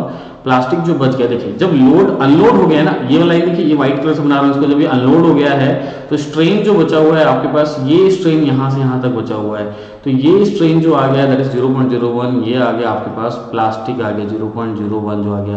लेकिन स्ट्रेन अगर मैं इलास्टिक की अगर बात करता हूँ, इलास्टिक स्ट्रेन की बात करता हूँ, तो इलास्टिक स्ट्रेन मतलब जितना रिकवरी हो गया है, इस तरीके से हम लोग बात कर रहे हैं कि हाँ भाई जितना रिकवर हो गया है उसके हिसाब से अगर हम लोग बात करते हैं कि हाँ भाई रिकवर स्ट्रेन कितना है, कि भाई ठीक है रिकवरी वाला स्ट्रेन कितना है, तो उसके हिसाब से माइनस करके उसमें बता दिए दैट इज 0.02 उसको बता दिए।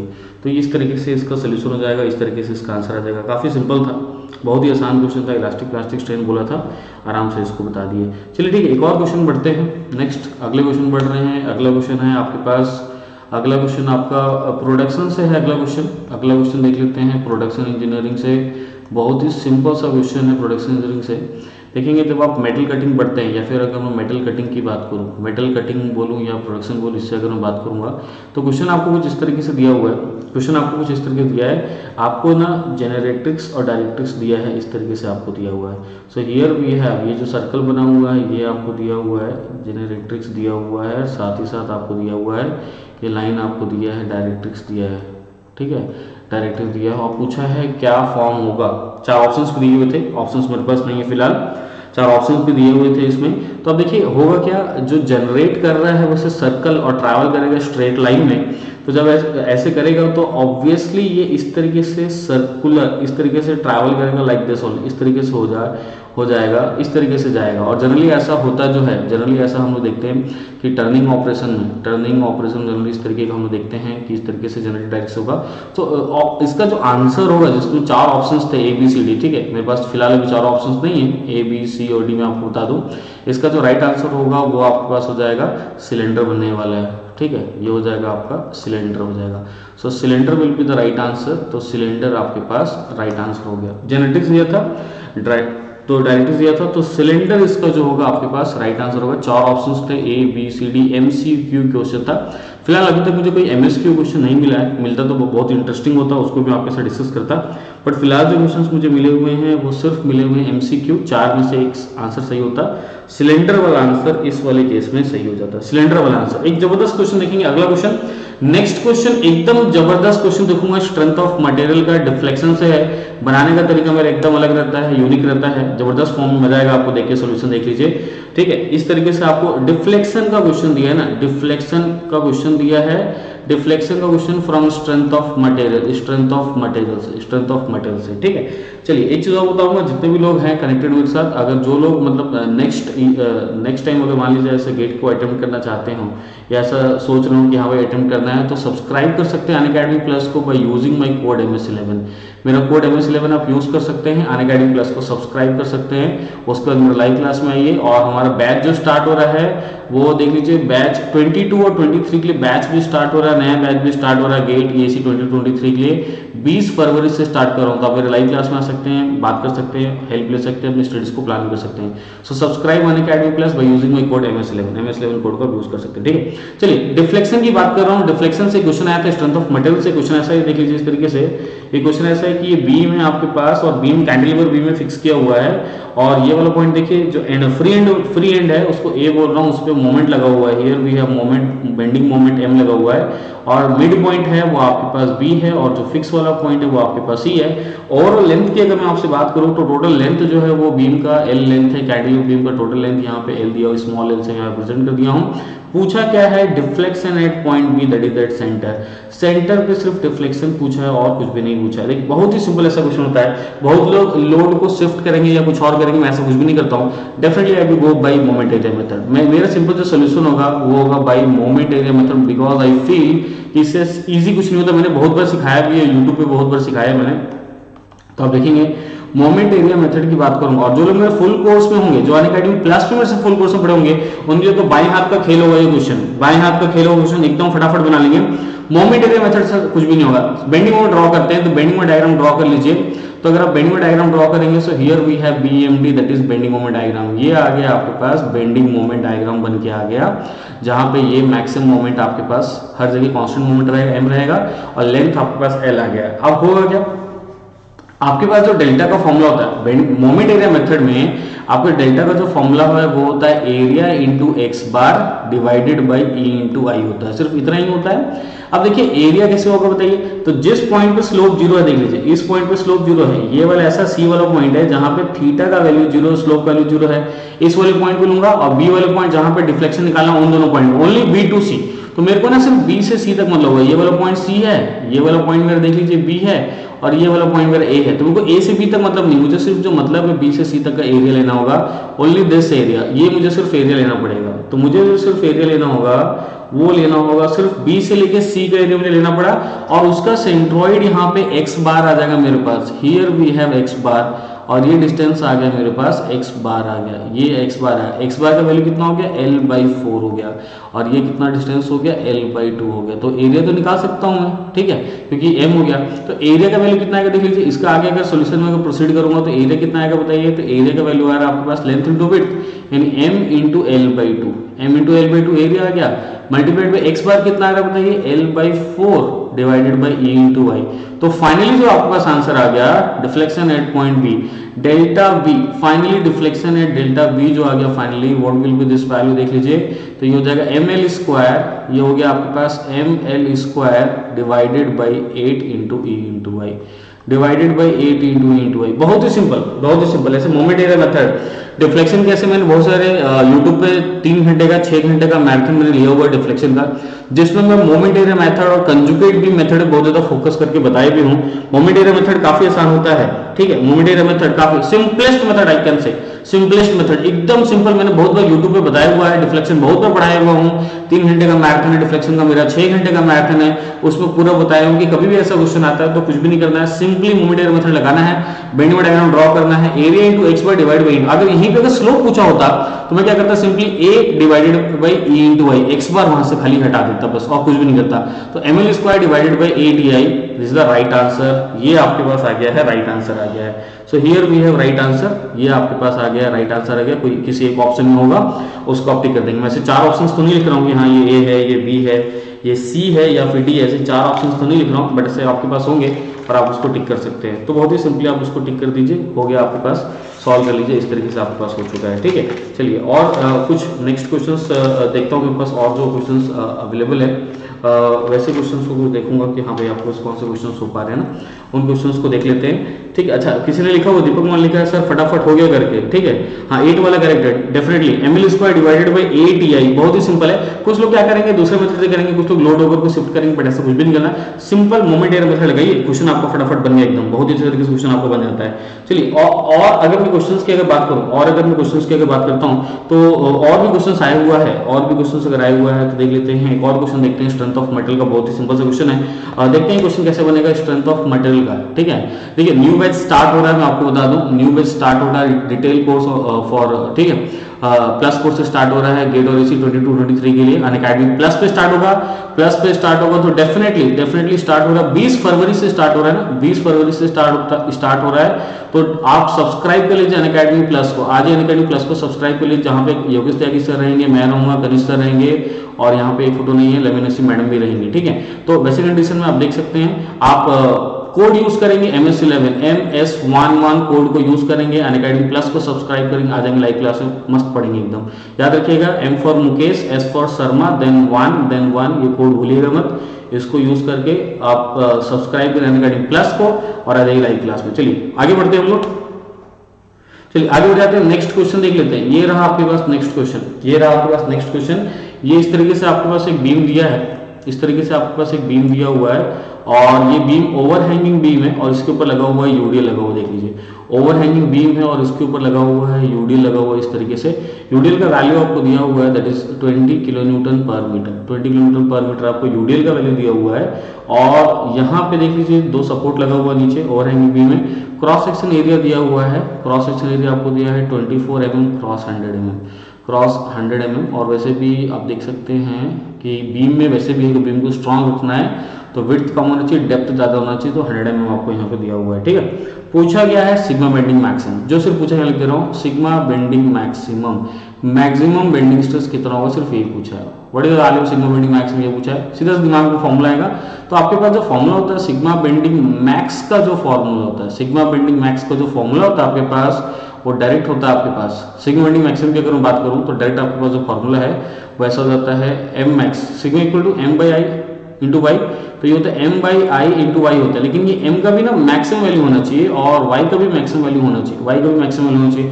मोमेंट का मैक्सिमम वैल्यू वाई का maximum value divided by I होना चाहिए, इस तरीके से होगा। तो मोमेंट मैक्सिमम आपको निकालना पड़ेगा, तो मोमेंट आप मैक्सिमम निकाल सकते हैं। Find out the value of maximum moment, maximum moment सबसे पहले आप निकालेंगे। ठीक है, मैक्सिमम मोमेंट आप सबसे पहले निकाल लेते हो। देखिए मैक्सिमम मोमेंट कैसे होगा, मान लीजिए ये वाला पॉइंट आपके पास अगर ए है, ये वाला पॉइंट बी है, तो ये सपोर्ट डायरेक्शन आर ए हो गया आपके पास, ये सपोर्ट डायरेक्शन आर बी हो गया। तो सबसे पहले आप सपोर्ट डायरेक्शन आर ए और आर ए फाइंड आउट कर लीजिए। किसी एक पॉइंट के बाद मोमेंट ले लेते हैं। सपोज करिए आपने मोमेंट लिया है, सपोज करिए आप पॉइंट ए के अबाउट अगर आप मोमेंट ले लेते हैं इक्वल टू 0 लेते हैं, तो यहाँ से आपको आर बी मिल जाएगा। So that will be equal to, तो आर बी मल्टीप्लाइड बाई, तो ये हो जाएगा आर बी मल्टीप्लाइड बाई, ये हो जाएगा, ये डिस्टेंस आपको 2 मीटर दिया हुआ, बता दूं मैं आपको, ये डिस्टेंस 2 मीटर दिया है और ये डिस्टेंस आपको 1 मीटर दिया हुआ है, यहाँ से यहाँ तक ये 1 मीटर आपको दिया है, देख लीजिए। तो ये आर बी मल्टीप्लाइड बाई 2 हो जाएगा और माइनस हो जाएगा आपके पास ये right 20 multiplied by 3, 60 multiplied by इसका हाफ हो जाएगा आपके पास 3/2 हो जाएगा, 3/2 इक्वल टू 0 हो जाएगा। तो यहाँ से आर बी का वैल्यू जो आएगा आपके पास 45 आ जाएगा, देखेंगे। So here we have R B equal to 45, R B 45 आ गया, किलो न्यूटन आ गया आपके पास। तो आर ए का वैल्यू जो आएगा that will be equal to 15 kilo newton, because total 60 kilo newton आपके पास है। ठीक है, आर ए आर बी सबसे आ गया आपके पास, सपोर्ट डायरेक्शन आ गया है, आर ए आर बी आ चुका है आपके पास। After getting R A R B, R और आर बी आने के बाद आप जनरली सिंपली ऐसा देखा जाता है कि आप सबसे पहले ना शियर फोर्स डायग्राम प्लॉट करेंगे। तो शियर फोर्स डायग्राम आपके पास कुछ ऐसा प्लॉट होकर आएगा, देख लीजिए। शियर फोर्स डायग्राम आपके पास कुछ ऐसा प्लॉट होकर आएगा like this. Here we have shear force diagram, जहाँ पे वैल्यू 15 होगा, ये वैल्यू यहाँ पे आपके पास 20 होगा और ये वैल्यू यहाँ पे माइनस में 25 होगा, ये वैल्यू इस तरीके से हो जाएगा आपके पास। तो देखिए यहाँ पे बेंडिंग मोमेंट का मैक्सिमम चांस है और यहाँ पे बेंडिंग मोमेंट का मैक्सिमम चांस है ना, ये आपका बी वाला पॉइंट और ये सपोज करिए कोई डी वाला पॉइंट, ये ए वाला पॉइंट था और ये सी वाला पॉइंट, इस तरीके से। ठीक, अब देखिए डिस्टेंस निकालना है तो ये वैल्यू हो जाएगा 0.75 मीटर, यहाँ से यहाँ तक 2 मीटर में है, ये वैल्यू हो जाएगा 0.75 मीटर आ जाएगा। तो आपका ना मैक्सिमम मोमेंट जो है 2 पॉइंट मैक्सिमम आने का चांस होगा, बी वाले पॉइंट पे, डी वाले पॉइंट पे। नाउ यू कैन कैलकुलेट, आप कैलकुलेट करेंगे तो मैं आपको बता दूं बी वाले पॉइंट पे मैक्सिमम आएगा। हालांकि मैं चाहूँ तो डी वाले पॉइंट पे निकाल के दिखा सकता हूँ, बट मैं डायरेक्टली बी वाले पॉइंट पे निकाल रहा हूँ कि मोमेंट जो आप बी पे निकालेंगे ना वही मोमेंट आपका मैक्सिमम आएगा, वही मोमेंट आपका मैक्सिमम हो जाएगा। That will be equal to, और किसके इक्वल आएगा बताइए, मैक्सिमम किसके इक्वल आ जाएगा, तो 20 multiplied by 0.5, 20 multiplied by 0.5 is equal to 10 kilo newton metre, 10 kilo newton metre, 10 kilo newton आपका राइट आंसर हो गया। ठीक है, ये मतलब राइट आंसर मतलब मोमेंट का मैक्सिमम मोमेंट का वैल्यू आ गया आपके पास 10 किलो न्यूटन मीटर आ गया है। तो मोमेंट का वैल्यू आ गया आपके पास 10 किलो न्यूटन मीटर आ गया। अब इसको मुझे सब्स्टिट्यूट करना है, अब मुझे उसको सब्स्टिट्यूट करना है। ठीक है, सब्स्टिट्यूट करना, देख लीजिए कैसे सब्स्टिट्यूट करेंगे हम लोग।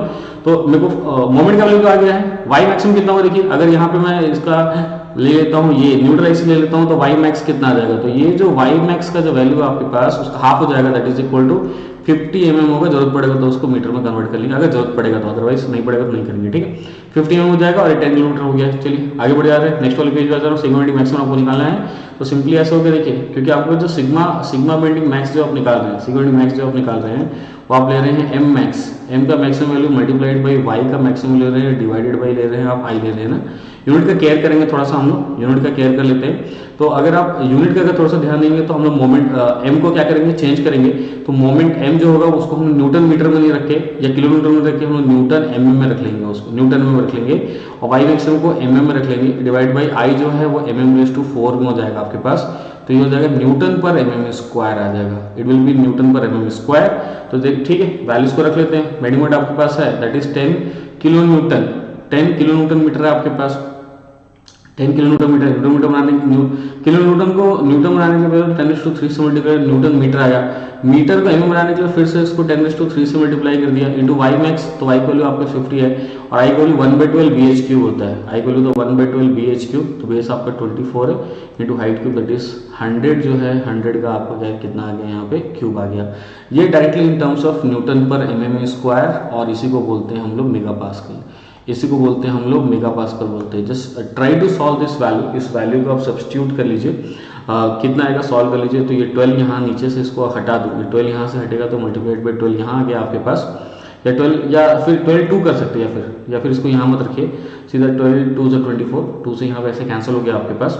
और देख लीजिए ये 60, तो ये देखिए ये 3 तो ये 30 और यहाँ पे 60, ये यहाँ पे आपका इस तरीके से कैंसिल हो गया आपके पास डायरेक्टली, और 2 से ये कैंसिल हो गया, सो 225 सीधे कैंसिल हो गया। तो ये आंसर मेरे ख्याल से, अगर मैं हाथ से कैलकुलेट किया हूँ, देखिए कोई मिस्टेक तो नहीं है, बट मुझे लग रहा है 25 × 10, तो सीधा ये आ रहा है 250 mega pascal. 250 mega pascal is right answer for this is the value of sigma bending maximum. तो ये आपका राइट आंसर आ गया है, this is the right answer, ये आ गया आपके पास right answer, that is 250 mega pascal. 250 mega pascal ये आपके पास आंसर आ गया, and this is sigma bending max, और यही आपके पास, यही आएगा आपके पास sigma bending max. Sigma bending max आ गया, बहुत ही सिंपल था। स्टार्टिंग मैंने आपको बताया कि फॉर्मूला, ये जो फॉर्मूला था इस पे आपको ध्यान देना था। सिग्मा बेंडिंग मैक्स का फॉर्मूला सिर्फ एम मैक्स निकालना था और कुछ नहीं करना था, बाकी वाई और आई तो आ जाता है। एम मैक्स निकालना था ओवरहैंगिंग बीम के लिए, सिर्फ एम मैक्स निकालिए जो बी वाले पॉइंट पे आया और यूज कर लिए, ठीक है। चलिए आगे मैं यहाँ तक करा दिया हूँ। आप इसके आगे के क्वेश्चन जो होंगे कनिष्ठ सर यादव सर आपको कराएंगे, इसके आगे क्वेश्चन जो होंगे कनिष्ठ सर आपको कराएंगे, ठीक है।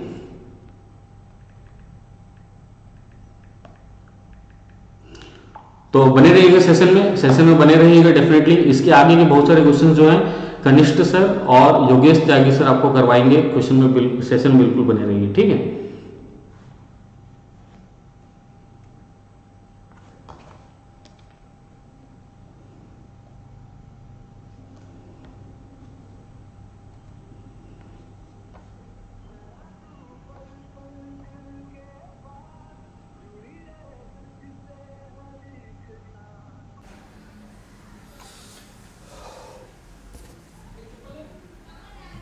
चलिए ठीक है, तो एक क्वेश्चन और ले लेते हैं, ठीक है ना।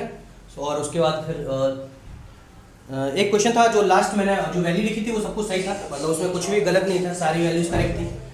जो सोम का एक क्वेश्चन था जो मैंने लिया था, एक कॉनिकल था, ठीक है ना। और आपसे मिड लेंथ पे मुझे ऐसा लगा कि यहाँ पे पूछा गया, तो मिड लेंथ पे आपसे L/2 पे डिफ्लेक्शन पूछा था, ठीक है ना। L/2 पे डिफ्लेक्शन पूछा था, कुछ नहीं करना था आपको, एक बार फुल लेंथ के लिए निकाल देना था और उसमें से इतने का या तो इंटीग्रेट कर सकते थे, इंटीग्रेशन करने की कोई नीड नहीं है, आप डायरेक्ट भी कर सकते हैं, डायरेक्ट सॉल्व करने में कोई प्रॉब्लम नहीं होगी। आपको डिफ्लेक्शन निकालना था at this mid length, so ρg L3 था आपका, ठीक है ना, ρg L3/6 और माइनस कर देना था आपको क्या, ρg L/2 पुट करना था, ठीक है ना, Q/6, ठीक है। सो इस तरह से आपको इसको सॉल्व करना था, ठीक है, हो गया था, ठीक है। सो चलिए ठीक है, तो यही क्वेश्चन था आपका एक।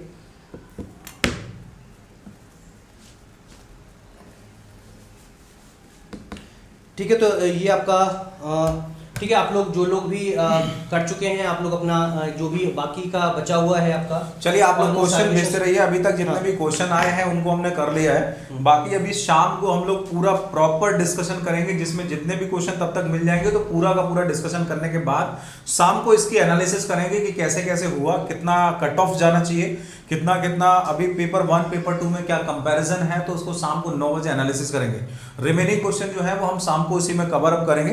तब तक चलिए फिर शाम को मिलते हैं। शाम वाला जो सेशन है उनको शाम को मिलेंगे, और आप लोग शाम वाले पेपर में भी आइएगा ताकि कंपैरिजन कर पाए कि yes what is the difference between 1 and 2, और उसके अकॉर्डिंगली फिर हम लोग अपना कंपैरिजन बना के आपको देंगे प्रॉपर कि कैसा कैसा आपका रिजल्ट जाने वाला है। चलो ठीक है, तो चलो हम इस सेशन को तो अभी यहीं पे एंड करते हैं, है ना, और फिर शाम को फिर से मिलते हैं 6 PM पे हम लोग लाइव स्टार्ट करेंगे, और उसी के अकॉर्डिंगली जैसे भी है फिर कंपैरिजन वगैरह स्टार्ट करेंगे। ओके, तो thank you to all of you, love you all. आप लोग यहाँ पे बने रहे, और बाकी जो भी क्वेश्चंस हैं उनको जैसे आता है वैसे हम लोग शाम को उसमें लाइव करते हैं। चलो ओके थैंक यू, वैसे हम लोग शाम को उसमें लाइव करते हैं। चलो ओके थैंक यू,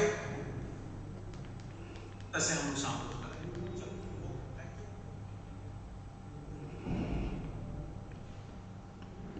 चलिए ठीक है। फाइनली 2 क्वेश्चन और देखते हैं लास्ट, जो कि दोनों क्वेश्चन होगा इंडस्ट्रियल इंजीनियरिंग से। 2 क्वेश्चन है, दोनों को फाइनली देख लेते हैं। Both will be from industrial engineering, दोनों के दोनों इंडस्ट्रियल से होगा। पहला वाला क्वेश्चन देखते हैं जो कि CPM पार्ट से है। पहला वाला क्वेश्चन CPM पार्ट से देखेंगे, CPM पार्ट के क्वेश्चन देखेंगे सबसे पहला, और उसके बाद एक क्वेश्चन देखेंगे सीक्वेंसिंग से। दोनों का दोनों क्वेश्चन जो होगा वो इंडस्ट्रियल इंजीनियरिंग से होगा। देखिए CPM पार्ट में क्वेश्चन कैसे दिया है, आपको ना एक्टिविटी दिया हुआ है। देखिए एक्टिविटी A दिया हुआ है, एक्टिविटी B दिया है, एक्टिविटी C, ठीक है, एक्टिविटी A दिया है, B दिया है, C दिया है और एक्टिविटी D दिया है, और उनका ड्यूरेशन DIJ आपको दिया हुआ है, साथ से उनका जो वेरिएंस है वो भी आपको दिया हुआ है। ठीक है, अब ड्यूरेशन जो दे रहा है एक्टिविटी का, वो जैसे दे रहा है 6 डेज दे रहा है, मान लीजिए 11 डेज दे रहा है आपके पास, फिर 8 और 15 दे रहा है, 8 दे रहा है और 15 डेज दिया है। वेरिएंस जो आपको दिया 4949 आपको दिया है, वेरिएंस आपको 4949 इस तरीके से वेरिएंस दिया है। पूछा है प्रोबेबिलिटी, बेसिकली आपसे पूछा है, ठीक है, probability of completion in 40 days, probability of completion in 40 days, in 40 days, 40 days में क्या प्रोबेबिलिटी होगा, ये आपसे पूछा है। ठीक है, तो सबसे पहले काम करते हैं, और ये ABCD जो पाथ दिया है, दिस इज क्रिटिकल पाथ। ये आपको जो पाथ दिया है, ये आपको ना क्रिटिकल पाथ दिया हुआ है, क्रिटिकल पाथ आपको दिया है। तो क्रिटिकल पाथ अगर दिया हुआ है तो सबसे पहले तो आप मीन टाइम निकालेंगे, दैट इज म्यू, जिसको हम लोग बोलते हैं, अगर आप राइट है तो मीन टाइम निकालेंगे तो म्यू हो जाएगा आपके पास, वो समेशन हो जाएगा, दैट इज 6 + 11 हो जाएगा, प्लस 8 + 15 हो जाएगा, विच इज इक्वल टू 40। तो ये हो गया 40 डेज हो गया, यानी ये जो प्रोजेक्ट है 40 डेज में कंप्लीट होगा। ये म्यू का वैल्यू आ गया, प्रोजेक्ट आपका 40 डेज में कंप्लीट हो जाएगा, ये आपका म्यू का वैल्यू आ गया। ठीक है, बात कर लेते हैं x, number of days 40 days में कंप्लीट करना है, तो सबसे पहले आपको प्रोबेबिलिटी के लिए आपको जेड निकालना पड़ता है। जेड का वैल्यू होता है एक्स माइनस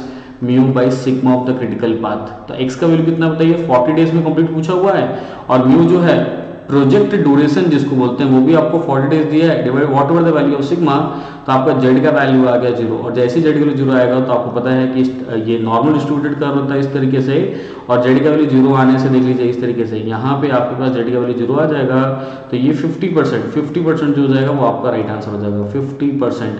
तो जेड का वैल्यू 0 आ गया है, तो आपको जो प्रोबेबिलिटी हो जाएगा वो हो जाएगा आपके पास 50% आपका प्रोबेबिलिटी हो जाएगा। ठीक है, चलिए ये वाला क्वेश्चन काफी सिंपल था, देखा जाए तो ऐसा क्वेश्चन और बहुत बार आ चुका है ऑलरेडी, गेट एग्जाम में बहुत बार आ चुका है, बहुत ही सिंपल क्वेश्चन। सबसे बड़ी बात कोई कैलकुलेशन नहीं करने बोला, इवन तो वेरिएंस से आपको ना स्टैंडर्ड डेविएशन में निकालने वाला क्रिटिकल पाथ का सबसे अच्छी बात ये थी, बहुत ही सिंपल था, एक्स और म्यू बराबर होगा, जेड के लिए डायरेक्टली 0 आ गया, प्रोबेबिलिटी 50% आ गया, कुछ भी कैलकुलेशन नहीं करना पड़ा आपको, सबसे बड़ी बात तो ये। ठीक है, चलिए अगला क्वेश्चन ले रहा हूँ जो कि सीक्वेंसिंग से है, अगला क्वेश्चन ले रहा हूँ जो कि सीक्वेंसिंग से, देख लीजिए नेक्स्ट क्वेश्चन जो है वो है आपका सीक्वेंसिंग से।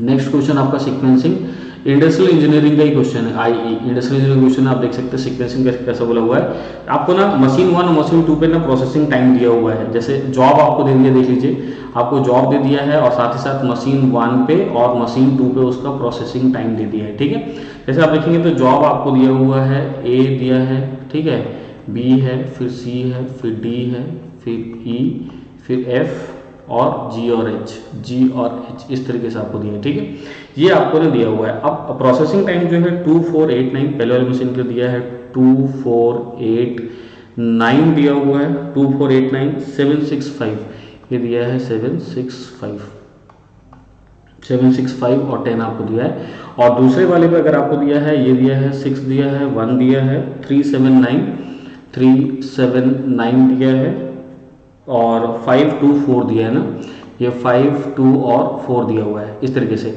आपसे पूछा what is make span time, आपसे पूछ रहा what is make span time, make span time कितना होगा करके। मेक स्पान टाइम क्या है, सिर्फ ये आपसे पूछा हुआ है। So don't go for the lengthy method, lengthy method मत जाइए, कोई सीक्वेंस वगैरह मत बनाइए, इसका एक शॉर्टकट ले लेते हैं डायरेक्टली। तो डायरेक्टली एक इसके शॉर्टकट पे चले जाएंगे हम लोग। ऑलरेडी ऐसा क्वेश्चन ऑलरेडी गेट एग्जाम में 2006 में शायद आ चुका है ऑलरेडी। तो द टोटल टाइम निकाल लेते हैं, टोटल टाइम इसका निकालेंगे मशीन 1 का, टोटल टाइम निकालेंगे मशीन 2 का। तो टोटल टाइम अगर ऐड करते हैं तो 51 और 37 आएगा, इसका 51 और इसका आ जाएगा 37 आ जाएगा। और ये दोनों जो दिया है वो टोटल प्रोसेसिंग टाइम दिया है, टोटल पीटी दिया है, total processing time on machines, on machines पे दिया है। तो शॉर्टकट जो होगा मेक स्पान टाइम, सिंपली मैं उसको MST लिखता हूँ, मेक स्पान टाइम जो होता है। तो मशीन 1 का जो टोटल टाइम है दैट इज 51 प्लस मशीन 2 का जो सबसे छोटा वाला टाइम है, स्मॉलेस्ट वाला टाइम है दैट इज 1, दैट इज 52। तो टोटल मेक स्पान टाइम जो आ जाएगा वो आपके पास 52 आ जाएगा। तो मैं इसको इस तरफ लिख रहा हूँ 51 plus 1 that is equal to 52। 52 जो हो जाएगा आपके पास टोटल मेक स्पान टाइम। तो टोटल मेक स्पान टाइम यहाँ पे आ गया आपके पास 52, यहाँ पे आपके पास आ चुका है। चलिए ठीक है, चलिए फिर इस वाले सेशन को यहीं तक रख रहे हैं। फोरनून वाले सेशन यानी गेट 2021 मैकेनिकल का जो फर्स्ट पेपर था उसका हम लोग यहीं पे इसको मैं स्टॉप कर रहा हूँ। और आफ्टरनून वाला जो पेपर होगा इवनिंग में जो 6 o'clock में कंप्लीट होगा, नेक्स्ट उसके सोल्यूशन में आपके साथ मिलता हूँ। Okay, bye all of you. और जितने भी लोग अनअकैडमी को सब्सक्राइब करना चाहते हैं, subscribe by using my code MS11, मेरा कोड MS11 यूज़ करिए, अनअकैडमी प्लस को सब्सक्राइब करिए। 20 तारीख से 20 फरवरी से बैच, नया बैच स्टार्ट हो रहा है, न्यू बैच स्टार्ट हो रहा है, उसमें आप आराम से आके पढ़ सकते हो, मजा आएगा पढ़ने में आपको। ठीक है, okay, bye all of you.